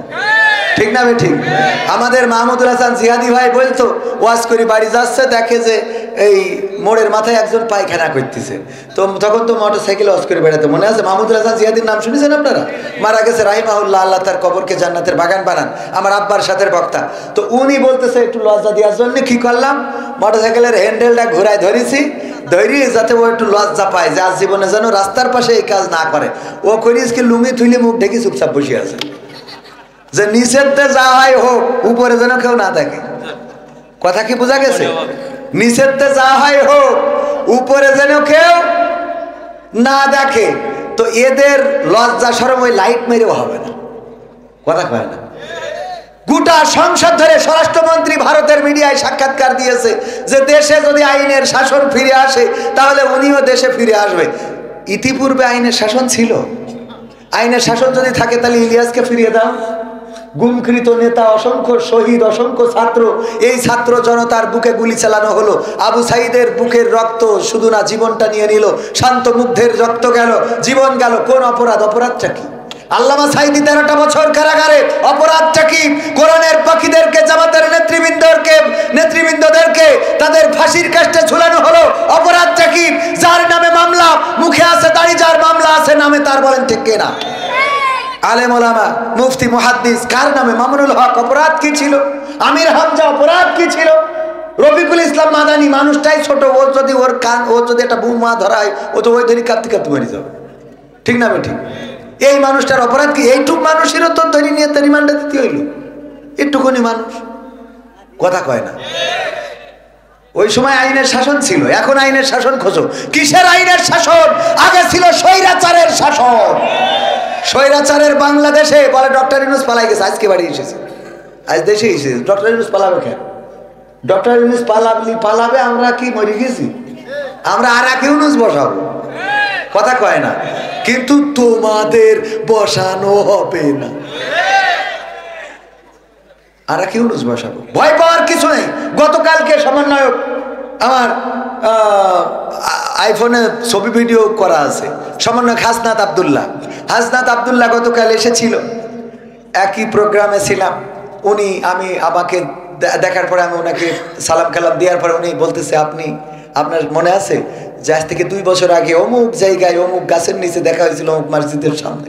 আমি বললাম, তখন তো আমিও ছিলাম সাধারণ, আপনিও ছিলেন সাধারণ, এখন তো আপনি হয়ে গেছেন অসাধারণ ব্যক্তিত্ব, আর আমি সেই সাধারণের জায়গায় পড়ে আছি। বুকের মধ্যে জড়াই ধরলেন। কি বলেন কবির ভাই, আপনারা কোথায় আর আমরা কোথায়? একজন ছাত্র আন্দোলনের অন্যতম নেতা সমন্বয়ক হাসনাত আব্দুল্লাহ বুকে জড়িয়ে ধরলেন। এই তো হতে হবে উদারতা। এটা হতে হবে কি? উদারতা। একজন শাসককে জনগণের প্রতি সহৃদয়বান হতে হবে। ওমর রাদিয়াল্লাহু আনহু যখন কুফাতে গেলেন, কুফায় যাওয়ার পরে কুফারা বলল যদি ওমর নিজে আসে তাইলে আমরা তার প্রস্তাব মেনে নেব। মানে ওরা ট্যাক্স দেবে না। কি দেবে না? ট্যাক্স দেবে না, ভ্যাট দেবে না, সরকারকে খাজনা দেবে না। বললো ওমর যদি সরাসরি আসে তাইলে দেব। ওমর রাদিয়াল্লাহু আনহু বললো যাব, কোনো অসুবিধা নেই। অনেক পথ, একটা ভৃত উট একজন টানতে হয় আর একজন বসতে হয়। ভৃত গোলাম তাকে সাথে নিয়ে রওনা করলেন। একবার ওমর 3 মাইল যায়, নামে, ওরে উঠায়, আবার 3 মাইল যায়, নামে, ওরে উঠায়। এই পালা করতে করতে যখন কুফায় পৌঁছাইছে তখন পালা পড়ে গেছে কুফার রাজপ্রাসাদের কাছে, বা তাদের যেখানে সভাসদ বা মিটিং, সেখানে পৌঁছানোর সময় পালাটা ছিল ওই এটা বসে থাকবে, কিরা ভৃত বসে থাকবে উঠের পরে, আর ওমর টাইনতেছে। ওমর রাদিয়াল্লাহু আনহু টেনে যখন মাহফিলি পৌঁছাইছে, সেই ওয়াজ মাহফিলি অথবা সেই মিটিংয়ে, তাড়াতাড়ি করে সবাই ছুটি চলে গেছে ভৃতর নামানোর জন্য। আসেন আসেন প্রধানমন্ত্রী নামেন। বাচ্চা আমি না, ওই যে দড়ি টানছে ওইটা, আমি না, ওই দড়ি টানছে ওটাই ওমর। তারা অবাক হয়ে গেল যে ওমর দড়ি টানে কিভাবে। ওই ভৃত বলল, দেখো ওমর রাদিয়াল্লাহু তাআলা আনহু এমন একজন শাসক, তিনি ইনসাফ কায়েম করেছেন এই জমিনের মধ্যে, আর তার জন্যই গোটা আরব ভূখণ্ডে শান্তি ফিরে এসেছে। ওগো আমার ভাইয়েরা, ওমর সেই ইনসাফ কায়েম শুধুমাত্র রাষ্ট্রে করে নাই, নিজের জন্যও করেছে। আজকে এই পথ আসার সময় উনি বললেন, তুমি আমার ভৃত, আমি তোমার মালিক, এটা হবে না, বরং তুমিও জনগণ, আমিও সেই জনগণের। তুমি আল্লাহর বান্দা, আমিও একজন আল্লাহর বান্দা। আল্লাহর গোলাম হিসাবে তোমার আজকে এই উটের পরে 3 মাইল তুমি চড়বা, আমি 3 মাইল চড়বো, আমি টানবো, তুমি টানবা, এইভাবে আমরা কুফা পর্যন্ত যাব। এই কথা শোনার পরে ওই কুফাতে যত মুসলিম আছে যারা খাজনা দিতে চায় নাই, ট্যাক্স দিতে চায় নাই, সবাই এক বাক্যে স্বীকার করে নিল, এমন একজন রাষ্ট্রের শাসকের জন্য আমাদের আর কোনো খাজনা দিতে আপত্তি নাই। এমনি শান্তি আসে নাই। ওমর রাদিয়াল্লাহু তাআলা আনহু ঘুরে বেড়াতেন রাতের অন্ধকারে, দেখলেন একটা বাড়িতে কান্না, একটা বাড়িতে কি যেন রান্না করে, হাড়ির মধ্যে কি যেন ফুটায়। সবাই ঘটনাটা জানেন, শুধু স্মরণ করিয়ে দিই। ওমর রাদিয়াল্লাহু তাআলা আনহু দেখলেন পাশে বাচ্চারা কান্নাকাটি করে, ছোট ছোট বাচ্চা শিশুরা। এক সময় কাঁদতে কাঁদতে তারা ঘুমিয়ে গেল। ঘুমানোর পরে ওই মহিলা চুলার আগুন নিভিয়ে দিল। তারপরে নিভানোর পরে তিনিও ঘুমাতে যাবেন। ওমর রাদিয়াল্লাহু তাআলা আনহু বাড়িতে ঢুকলেন, বললেন ওগো বুড়িমা, কি রান্না করছিলে? আর রান্নাটা কেন শেষ হলো না? আবার চুলাটাও নিভিয়ে দিলে, হাড়ি থেকে কোনো খাদ্য তো বের করলে না, কারণটা কি? ওই বুড়িমা বলল, দেখো আমার অনেকগুলো সন্তান, বাড়িতে কোনো খাবার নাই, এরা কান্না করে মাগো খেতে দাও খেতে দাও। আমি কি খেতে দেব? আমার কাছে তো কোনো খাবার নাই। সান্ত্বনা দেওয়ার জন্য পাথরগুলো খুঁটে এনে হাড়ির মধ্যে দিয়ে জ্বালাচ্ছিলাম, আর সন্তানদের সান্ত্বনা দিচ্ছিলাম যে দেখো তোমাদের জন্য রান্না হচ্ছে, রান্না শেষে খাওয়াবো। আমি জানি ওরা এক সময় ক্লান্ত হয়ে ঘুমিয়ে পড়বে, তারপরে আমি চুলাটা নিভিয়ে দেব। ওরা ঘুমিয়ে পড়েছে, চুলাটা নিভিয়ে দিলাম। ওমর রাদিয়াল্লাহু তাআলা আনহু ছুটে গেলেন, তাড়াতাড়ি করে বস্তা, আটার বস্তা মাথায় নিলেন। গোলামেরা, রাষ্ট্রের যারা কর্মচারী ছিল তারা বলল, ও গো ওমর, আটার বস্তা মাথায় নিয়ে কোথায় যাও? আটার বস্তাটা আমাদের কাঁধে তুলে দাও। ওমর রাদিয়াল্লাহু তাআলা আনহু বললেন, আটার বস্তা তোমাদের কাঁধে দিতে রাজি, তোমরা যদি কথা দাও পরকালের ময়দানে আল্লাহ যেদিন বদামলের খাতাটা আমার কাঁধে দিয়ে দেবে, তখন আমার সেই বদামলের খাতাটা তোমাদের কাঁধে তুলে নিবা। এটাতে যদি রাজি থাকো তাইলে আটার বস্তাটা তোমাদের কাঁধে দিতে পারি। না, কেউ রাজি হলো না, কারণ পরকালের ময়দানে কেউ কে দায়িত্ব নেবে? মা তার সন্তানের দায়িত্ব নেবে না, সন্তান তার মায়ের দায়িত্ব নেবে না। কলিজার টুকরা সুদ খাইলেন, ঘুষ খাইলেন, অন্যায় করলেন, ভেবেছে অন্য পথে চললেন, সেই সন্তানও পরকালের ময়দানে আপনার পরিচয় দেবে না। ওমর রাদিয়াল্লাহু তাআলা আনহু নিয়ে গেলেন, তাড়াতাড়ি করে বলছি রুটি বানালেন, মহিলার সাথে সহযোগিতা করলেন, রুটি ছাকলেন, তারপরে সন্তানদেরকে ঘুম থেকে উঠালেন, মুখে আহার তুলে দিলেন। খাওয়ায়ে যখন পেট পরিতৃপ্ত করে বাড়িতে ফিরে যাচ্ছেন, ওই বুড়িমা বলল, বাবা দাঁড়াও, তোমারে নিয়ে একটু দোয়া করব। কি দোয়া? দুটি হাত তুললেন আল্লাহর কাছে, বললেন ওগো আল্লাহ, এই রাষ্ট্রে তুমি ওমরকে খলিফা না বানায়, যদি তুমি এমন একজন ব্যক্তিকে রাষ্ট্রের খলিফা বানাতে, তাইলে এই রাষ্ট্রের অবস্থাটা অনেক বড় পরিবর্তন হয়ে যেত। ওমর রাদিয়াল্লাহু তাআলা আনহু বললেন আমিন। ওমর রাদিয়াল্লাহু তাআলা আনহু কি বললেন? তারপরে কি করলেন? বুড়িমাকে বললেন আগামীকালকে ওমরের দরবারে আসবা, সেখানে আমি থাকবো। পরের দিন বুড়িমা যেয়ে দেখলো যে ব্যক্তিটি আটা বেলে দিয়ে রুটি বানিয়েছে, যে ব্যক্তিটি বাচ্চাদের উঠায় মুখে খাবার তুলে দিয়েছে, যে ব্যক্তিটির জন্য দোয়া করেছিল আল্লাহ তুমি এই রাষ্ট্রে ওমরের মতো খলিফা না বানায় এই ব্যক্তিটারে বানাও, সেই ব্যক্তি আজকে রাষ্ট্রের চেয়ারে বসা। আল্লাহ, এমন রাষ্ট্র প্রধান লাগবে। একজন জমিনের ফতোয়া নিতে গেছে, জমিনের অ্যাডভোকেট কাছে যায় না, অ্যাডভোকেটের কাছে অনেক বিষয় নিয়ে যায়। ওমর রাদিয়াল্লাহু তাআলা তখন পানি আনতে যাচ্ছিল, তো ওই পানি আনতে গেছে, এই সময় যে খুঁজেছে বললো ওমর তো পানি আনতে গেছে রাদিয়াল্লাহু তাআলা। তো পানি নিয়ে আসার পথে বললো কোন পথে গেছে? এই পথে। ওমর রাদিয়াল্লাহু তাআলা তখন একটা ভিজা পাত্র পানি নিয়ে আসতেছেন, কাঁধের উপরে পাত্রটা। বললো যে ওমর রাদিয়াল্লাহু তাআলা আসছি একটা ফতোয়া নেওয়ার জন্য। বললো যে ঠিক আছে বলেন। তো বললো আপনি এভাবে পানির পাত্র কাঁধে নিয়ে কথা বলবেন, এটা কেমন হয়ে যায়? পাত্রটা নামিয়ে রেখে তারপরে কথা বলেন। তো উনি বসলেন, বসে এভাবে উবি দিয়ে বসে পানির পাত্রটা রেখেছে কিসের উপরে? হাঁটুর উপরে। কোথায়? হাঁটুর উপরে। ওই ব্যক্তি বললেন যে ওমর, এই পাত্রটা হাঁটুর উপরে রাখা এটাও তো কষ্টের, আপনি একটু নিচে নামিয়ে রাখেন, তারপরে রিল্যাক্সে কথা বলি। ওমর রাদিয়াল্লাহু তাআলা বললো তুমি কি দেখো না যে এই পাত্রটা ভেজা, এবং আমি যেখানে দাঁড়িয়েছি এই জমিনটা আমাদের কারো না, আমরা এর মালিক না। এই পাত্রটা এখানে যদি নামাই, এর নিচে কিছু বালু লেগে যাবে, কিছু মাটি লেগে যাবে, যেই বালু মাটি আমার এই পানির পাত্রের সাথে আমার বাড়িতে চলে যাবে। পরকালে আল্লাহ যদি বলেন যে অমুকের জমির মাটি তোমার বাড়িতে নিয়ে আসছিলে পানির পাত্রে করে, আমি কি হিসাব দেব? আল্লাহু আকবার বলবেন না? ওই লোকটি উঠে হাঁটা দিয়েছে, উঠে চলে যাচ্ছে। ওমর রাদিয়াল্লাহু তাআলা ডাক দিলেন, এই শোনো, তুমি তো ফতোয়া নিতে এসেছিলে, তোমার ফতোয়া তো দেয়াই হয় না, তুমি তো জিজ্ঞাসা করো নাই। কয় ওমর আমি উত্তর পেয়ে গেছি, আর দরকার নাই। কি করে উত্তর পাইলে? ওমর আমি একজনের জমি একটু দখল করে নিতে চাচ্ছিলাম, মানে আমার স্বার্থের জন্য আমি একজনের জমি, এক এতিমের জমি, যে কোনো জমি আমি একটু বেইনসাফি করে জমি নিয়ে নিতে চাচ্ছিলাম। বেইনসাফি, জবরদখল বলেন, অল্টারনেট বলেন, যে কোনোভাবে সে বেইনসাফি করে নিতে চাচ্ছিল। তো আমি দেখলাম সামান্য বালু কণা, আপনি এটাও পরকালের ময়দানে হিসাব দেওয়ার ভয় করেন, সুতরাং আমি ওই জমি আর কেমনে নি? কথা বোঝেননি? প্র্যাকটিস তো নিজেদের মধ্যে থাকতে হবে। আবু সাইদ মুহাদ্দিস আবু সাইদের নাম শুনেছেন না? উনি আসতেছেন নৌকায় করে। কিসে করে? নৌকায় করে। তখন উনি চেয়ারম্যান, বাঁকড়ার চেয়ারম্যান, তখন এমপি হয় নাই। নৌকায় করে আসতেছেন, আসার পথে রোজার মাস খুরমা দিয়েছে রাষ্ট্রীয়ভাবে, জিকর কাছা থেকে নিয়ে ফিরতেছেন। নৌকার পরে মাগরিবের আজান হয়ে গেছে, উনি এক গেড়ো পানি নিলেন, কপোতাক্ষ নদী থেকে ইফতার করলেন। সাথে থাকা যাত্রীরা বলল, ওগো চেয়ারম্যান সাহেব, আপনি তো দেখছি খুরমা নিয়ে যাচ্ছেন, খেজুর নিয়ে যাচ্ছেন, রাষ্ট্রীয় খেজুর, ওখান থেকে তো 2টা খুরমা দিয়ে যদি আপনি ইফতার করতেন তাইলে সুন্নাত আদায় হইতো, আপনার ইফতারটাও হয়ে যেত, আপনি নদীর এই ময়লা পানি দিয়ে ইফতার করলেন কেন? মুহাদ্দিস আবু সাইদ ওই দিন জবাব দিয়ে বলেছিল, আমি যেটা নিয়ে যাচ্ছি এটা রাষ্ট্রের সম্পদ এবং এটা জনগণের অধিকার, এখান থেকে একটা খুরমা বের করে খাওয়ার মতো এখতিয়ার আল্লাহ রাব্বুল আলামিন আমাকে দেয় নাই, সুতরাং এই খুরমা খাওয়ার যোগ্যতা আমার নাই, এটা খাওয়ার অধিকার আমার নাই। এই ছিল মুহাদ্দিস আবু সাইদ সাহেব রাহিমাহুল্লাহ। তিনি ইন্তেকাল করেছেন। এখনকার জামানায়ও এমন মানুষ আছে না নাই? এই মানুষদের পক্ষে থাকার দরকার আছে না নাই? এখনো চেয়ারম্যানই করে। চরমনায় পীর সাহেব আছেন চেয়ারম্যান, এখনো মোটরসাইকেলে ঘুরে বেড়ায়। ঠিক বলছি তো? চরমনা ভাইয়েরা ভালো করে বলতে পারবেন, মোটরসাইকেলে ঘুরে বেড়ায়। আমাদের দেশে চেয়ারম্যান, মেম্বার, এমপি হইলে আরে বাবা, ওর যা জোর ওর পিএসের তার থেকে বেশি জোর। আরে বাবা, এত জোর পিএস এর নাম। পিএস সাহেব উনি এমপি যা না করতে পারে, পিএস তার থেকেও বেশি করতে পারে। সম্মানিত ভাইয়েরা,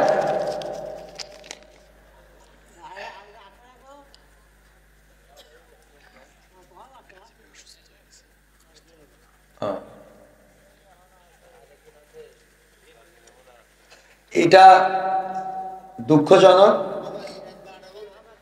ভাই, এখনই শেষ করে দেব। আর আর আর একটুখানি সময় বসা যাবে না? বসা যাবে আর একটু? এখনো তো আমি চাইলাম যে কিছু সঙ্গীত শোনাবো, কিছু কথা বলবো। তো এখন যেটা আমার কাছে বলতে বলেছেন, এটা হলো যে আমাদের এখানকার অনেক ভাইয়েরা এই মাহফিলের বিরোধিতা করেছে। এখানে যদিও একটা দলের নাম মেনশন করা হয়েছে, আমি এই দলের নাম মেনশন করতে চাই না। কারণ গতকালকের আগের দিন যেখানে মাহফিল করেছি নাটোরে, নাকি গতকাল করলাম খেয়াল নাই, না গতকাল তো করলাম কুমিল্লায়, গতকাল নাটোরে, সেখানকার মাহফিলের আয়োজক ছিল বিএনপির ভাইয়েরা। আয়োজক কারা? আর এখানে বলতে চাচ্ছেন যে বিএনপিরা মাহফিল বন্ধ করার চেষ্টা করেছে। আসলে এটা দলের দোষ না। কিসের দোষ না? কথা কয় না। এটা দলের দোষ না। এই জন্যে আমি বলবো যে এই কাজ যারা করেছেন এটা তাদের ব্যক্তি প্রবলেম। আর বিএনপির এমন কোনো দিক নির্দেশনা নাই যে কোরআনের মাহফিল বন্ধ করতে হবে, মাহফিল করতে দেওয়া হবে না, এই জাতীয় দিক নির্দেশনা নাই। যারা মিডিয়ায় বক্তৃতা দিচ্ছেন ইসলামের বিরুদ্ধে বা জামাত ইসলামের বিরুদ্ধে বা কোরআনের বিরুদ্ধে, সবই তাদের ব্যক্তিগত বক্তব্য। এই বক্তব্য যারা দিচ্ছে তারা আওয়ামী লীগের দালাল, তারা স্বৈরাচারের দোসর। কারণ ইতিপূর্বে তারা মাহফিল বন্ধ করেছে, এখন তারা দায়িত্ব পালন করতে পারছে না বলে তাদের চাচাতো ভাই দায়িত্ব দিয়ে গেছে। এই মাহফিল যারা বন্ধ করতে চেয়েছে, মাথায় রাখবেন একটাও বিএনপির লোক নয়, সব তাদের দালাল, তাদের গুন্ডা, তাদের পান্ডা, তারা ছাড়া কেউ নয়। কারণ কোরআনের মাহফিল বন্ধ করার জন্য বিএনপি এখন পর্যন্ত প্রস্তুতি নেয় নাই। যদি প্রস্তুতি নেয়, বিএনপি বাংলাদেশে টিকবে না, মাথায় রাখবেন। শুধু বিএনপি না, যদি জামাতে ইসলাম কোন মাহফিল বন্ধ করতে চায়, সেই জামাতের বিরুদ্ধে আন্দোলন হবে না? হবে না? তাদের বিরুদ্ধে আন্দোলন হবে। রাষ্ট্রীয়ভাবে বিএনপি এমন কোন সিদ্ধান্ত নেয় নাই। যারা বলেছেন বিএনপি, আমি বলবো না, এরা মুখোশ পরিহিত, তারা তাদের দোসর, তাদের প্রেতাত্মা। গোপনে তাদের কাছে যে প্রেসক্রিপশন নিয়ে আসে, ওদের প্রেসক্রিপশনে এরা চলে। এইগুলো খুঁজে যে বন্ধ করতে যাবে ডাইরেক্ট বলবেন দালাল। নাম হবে কি? দালাল।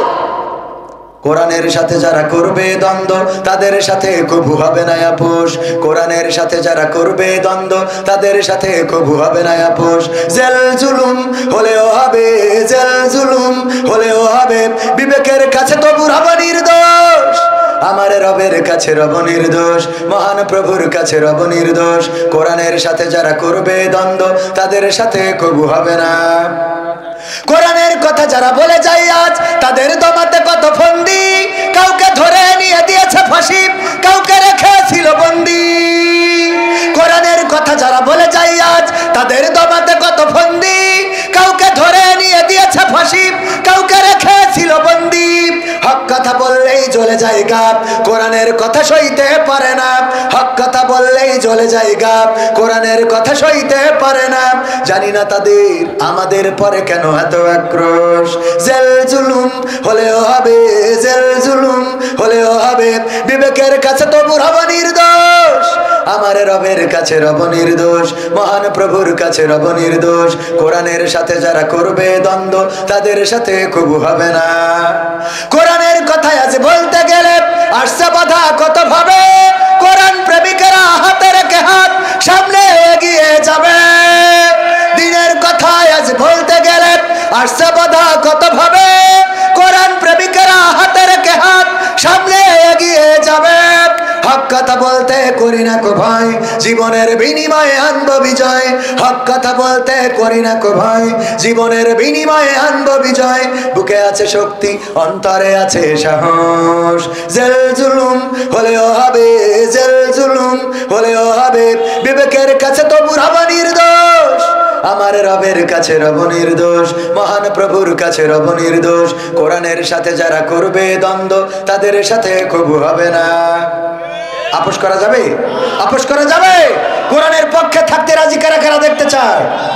নারায়ে তাকবীর, লিল্লাহি তাকবীর। আল কোরআনের আলো, আল হাদিসের আলো, আমার নেতা তোমার নেতা। নারায়ে তাকবীর।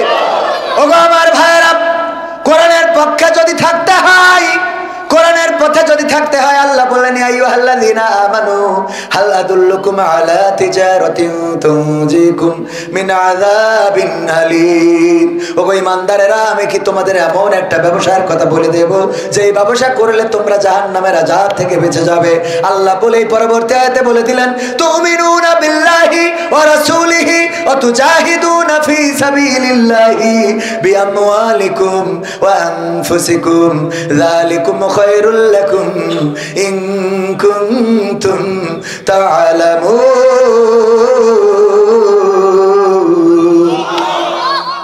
এই কথাটুকু বললে শুনতে কষ্ট হয়ে যাবে? থাকা যাবে আর একটু সময়? ভাইরা আমার, আল্লাহ রাব্বুল আলামিন বললেন সেই ব্যবসাটা হলো আমি আল্লাহর প্রতি ঈমান আনতে হবে, আমার রাসূলের প্রতি ঈমান আনতে হবে। আর আমি তোমাদের যে মাল দিয়েছি বিআমওয়ালিকুম ওয়া আনফুসিকুম, এবং তোমাদের যে জান দিলাম, সেই জান মাল দিয়ে আমার দ্বীন কায়েমের জন্য, আমার জমিনে আমার দ্বীন প্রতিষ্ঠার জন্য সংগ্রাম করতে হবে। এই দায়িত্ব দিয়েছেন কে? চিল্লায়ে বলেন, দায়িত্ব দিয়েছেন কে? এই দায়িত্ব পালন করার দরকার আছে না নাই? এই দায়িত্ব যদি পালন করতে হয়, আমার খোজালি যুব সংঘ, খোজালিপুর যুব উন্নয়ন কি খোজালিপুর যুব উন্নয়ন সংঘ এই 3 বছর ধরে সমাজের অনেক কাজ করে যাচ্ছেন। আমার মা বোনেরা পর্দার অন্তরালে আছেন, তাদের ব্যাপারে দু একটা কথা বলা দরকার। মা বোনেরা এসেছেন, মা বোনদের জন্য একটু ওয়াজ করা দরকার। আবার ওই যে ওবায়দুল কাদের কাকার গানটাও এখনো গাওয়া হয় নাই, শোনার দরকার আছে না নাই? এমপিরা সব কোথায় গেল? শোনাবো? শুনবেন? শুনবেন? শোনাবো, কিন্তু তার আগে একটুখানি আপনাদের কাছে দাবি, খোজালিপুর দক্ষিণ পাড়া যুব উন্নয়ন সংঘ এরা অনেক কষ্ট করে, অনেক পরিশ্রম করে, দিন রাত পরিশ্রম করে, বিদেশে খাটে, তারপরেও কিছু অংশ জমা করে করে সমাজের ভালো ভালো কাজের সাথে সম্পৃক্ত আছে, ভালো ভালো কাজের সাথে তারা জড়িত আছে। এই ভালো কাজে সহযোগিতা করার দরকার আছে না নাই? আছে না নাই? সহযোগিতা করতে রাজি? আমরা রাজি। আমি ব্যক্তিগতভাবে এই যুব সংঘের জন্য একটু সহযোগিতার হাত বাড়িয়ে দিচ্ছি। আপনাদের কাছেও বলবো, মা বোনদেরকেও বলবো, যে যা পারেন এই যুব সংঘ আগামী রমজানে ইফতারি বিতরণ করতে চায়, যারা গরিব মানুষ তাদের বাজার করে দিতে চায়, সেই বাজারের টাকার জন্য এই মাহফিলের জন্য টাকা লাগবে না, কারণ এই মাহফিলের যা খরচ তা বিদেশ থেকে ওরা কমপ্লিট করেছে। ওগো আমার ভাইয়েরা, 500, 100, 1000, 2000, 3000 যার পকেটে যা আছে দিয়ে দেবেন। তারপরে আমি কয়েকটা সঙ্গীত শোনাবো। আমার ইউটিউবার ভাইয়েরা এসেছেন অনেকে, আমি কয়েকটা সঙ্গীত না শোনায় বিদায় দেব না। আমার মা বোনেরাও এসেছেন, মা বোনদের জন্যও কিছু দিক নির্দেশনার দরকার আছে না নাই? আল্লাহ বললেন ওয়াকরনা ফি বুয়ুতিকুন্না ওয়ালা তাবাররাজনা তাবাররুজাল জাহিলিয়াতিল উলা। ওগো নারীরা, তোমরা পর্দার মধ্যে থাকো, জাহিলি যুগের মেয়েদের মতো সেজেগুজে নিজেদেরকে প্রদর্শন করে বেড়ায়ো না। কথাটা কার বললেন? পর্দার মধ্যে থাকো, জাহিলি যুগের মেয়েদের মতো সেজে গুজে নিজেদেরকে প্রদর্শন করে বেড়াইও না। আর আমার মা বোনেরা এখন সাজুগুজু করে, আবার বোরখাও পরে। আগে সাজুগুজু, তারপরে বোরখা, বলেন ঠিক না বেঠিক?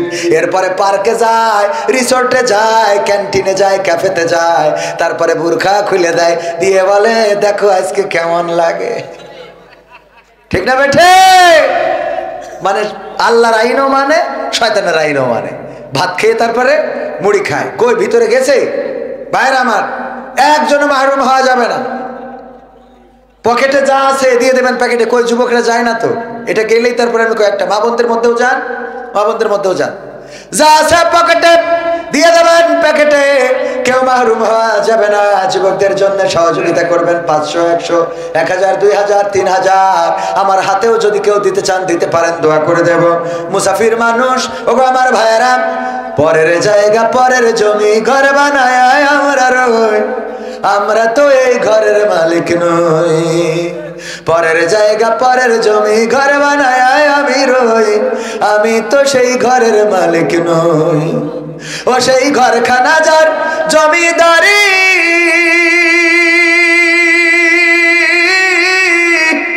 আমি পাই না তাহার হুকুমদারি। ও সেই ঘরখানা যার জমিদারি, আমি পাই না তাহার হুকুমদারি।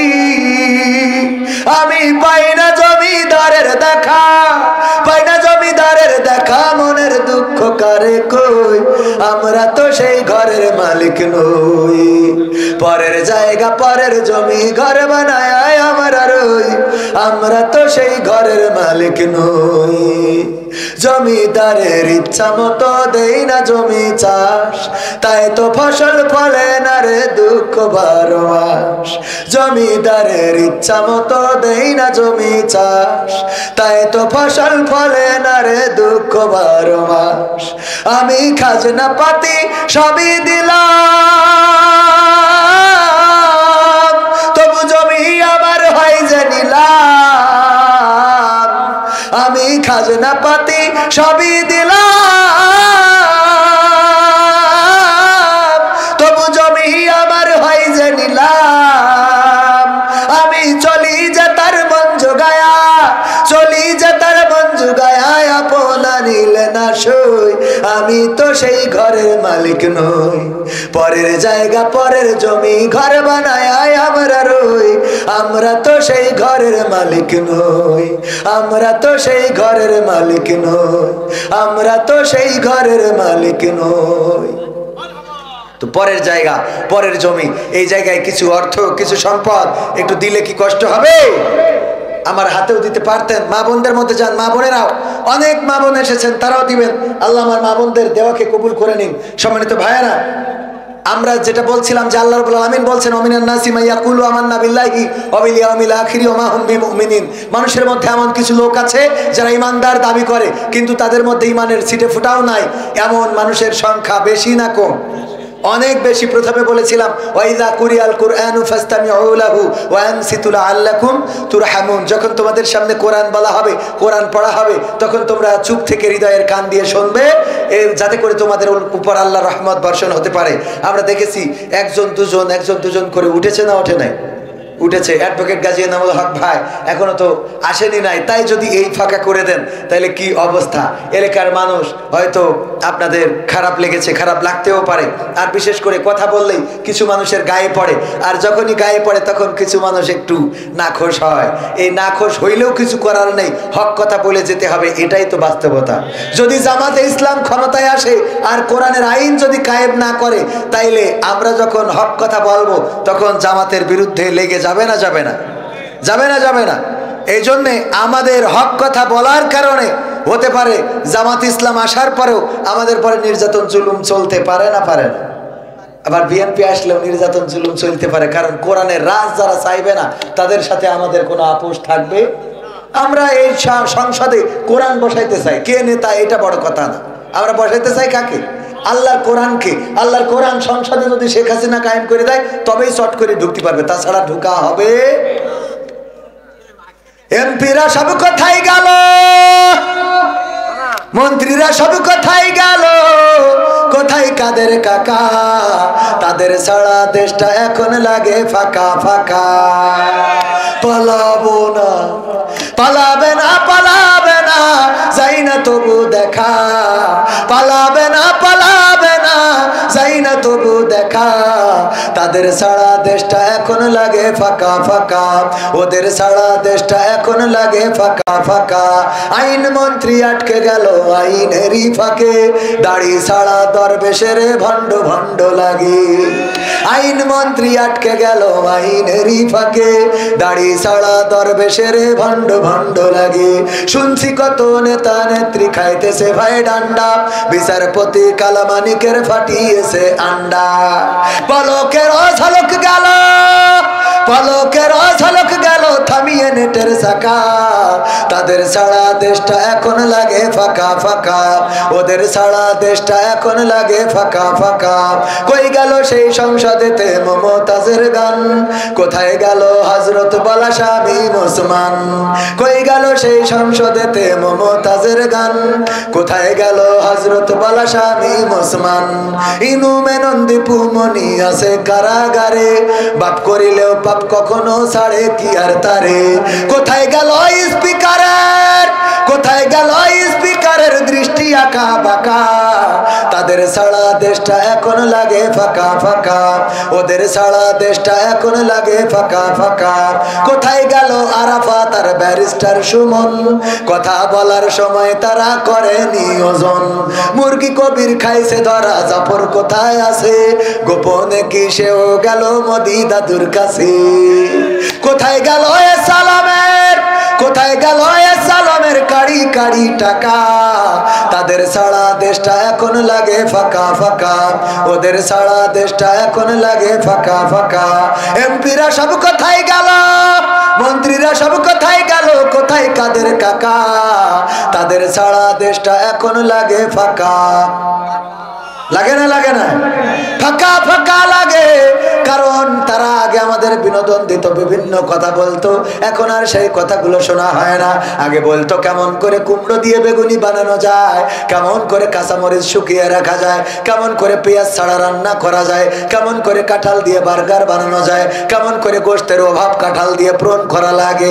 তারপরে আবার বলতো এই মোবাইল কে দিয়েছে, ঠিক না বেঠে? এইগুলো কি এখন শোনা যায়? না, শোনা যায় না। অথচ চায়ের দোকানে দেখা যায়, অনেকে বলে আবার দেখা হবে, খেলা হবে। এত বড় বড় মালদার পার্টি, তারা সংসার ধরে পালিয়ে গেল, আর 3 টাকার বিড়িখোর দোকানে বসে বলে আবার দেখা হবে, ঠিক না বেঠে? তোর মাথায় তো লজ্জা হবে না? আগেই বললাম লজ্জা হবে, লজ্জা হবে না। বাবা আমার ভাইয়েরা, এই জন্য একটু লজ্জা করার দরকার। আর এখনো যারা বলে আগেই তো ভালো ছিলাম, ওদের ডাক্তারের কাছে নিয়ে গেলি দেখবেন হৃদয়ের মধ্যে টকাস টকাস করে না, খালি আপা আপা করে। কি করে? আপা আপা আপা আপা আপা করে, ঠিক না বেঠিক? পর্দার অন্তরালে মা বোনেরা আমার, আপনাদেরও কিছু দায়িত্ব আছে। স্বামীর সাথে খারাপ আচরণ করা যাবে, স্বামীর সাথে খারাপ আচরণ করা যাবে না, সন্তানের সামনে গালমন্দ করা যাবে না, গীবত করা যাবে না, পরনিন্দা করা যাবে না, পরচর্চা করা যাবে না। আমার মা বোনেরা, সন্তানদেরকে আপনি যেমন করে গড়ে তুলবেন, ওরা মাটির মতো, ওরা কাদার মতো, ওরাও তেমন হয়ে গড়ে উঠবে। আপনি যদি মানুষের গীবত করেন, গালমন্দ করেন, সিরিয়াল দেখেন, টিভি দেখেন, নামাজ না পড়েন, কোরআন না পড়েন, হাদিস না পড়েন, ইসলামী সাহিত্য না পড়েন, তাইলে ওই সন্তানও শয়তান হয়ে বেড়ে উঠবে। পরবর্তীতে এই সন্তান বড় হওয়ার পরে আপনাকে বৃদ্ধাশ্রমে রাখবে, আপনার ওষুধ কিনে দেবে না, আপনার খোঁজ খবর নেবে না, এমনকি দুনিয়ার পরে কষ্ট তো দেবে দেবে দেবে, আর পরকালে জাহান্নামে যাওয়ার কারণ হয়ে যাবে, ঠিক না বেঠে? এই জন্য সন্তানদেরকে মানুষ করার জন্য আপনারা নিজেদেরকে পরিবর্তন করবেন, নিজেদের চরিত্র, নিজেদের ব্যবহার, আচার আচরণ, পরিবার পরিবর্তন করবেন। স্বামীর সাথে খারাপ আচরণ করবেন না, কারণ মেয়েটা শেখে। আপনি যদি স্বামীর সাথে খারাপ আচরণ করেন, ওই মেয়েটাও শেখে কেমন আচরণ করতে হবে। আপনি যদি স্বামীর বাইরে কারোর সাথে কথা বলেন, ওই মেয়েটাও শেখে স্বামীর বাইরেও কথা বলা যায়। যদি মেয়ের চাচাদের সাথে কথা বলেন গো, তাইলে এই মেয়েও বিয়ের পরে তার অন্যান্য এই জাতীয় যারা আছে তাদের সাথে কথা বলবে। আমার মা বোনেরা বলছে, হুজুর গো আমাদের কথা বলেন, সামনে যারা বসে আছে ওরা কি ফেরেশতা নাকি? ওরাও তো সেই একই কাজ করে। যদি আপনারা বিড়িখোর হন, আপনার সন্তান ডাইলখোর হবে, ঠিক না বেঠে? বিড়িখোর হইলে ডাইলখোর হবে। আপনি যদি গালাগালি দেন, ও আর এর থেকে বেশি কিছু করবে। আপনি যা লাঠি দিয়ে মারেন, ও তার ছুরি দিয়ে কোপাবে। সুতরাং আমাদের সবার পরিবর্তন দরকার। আল্লাহ আমাদের হেফাজত করুন।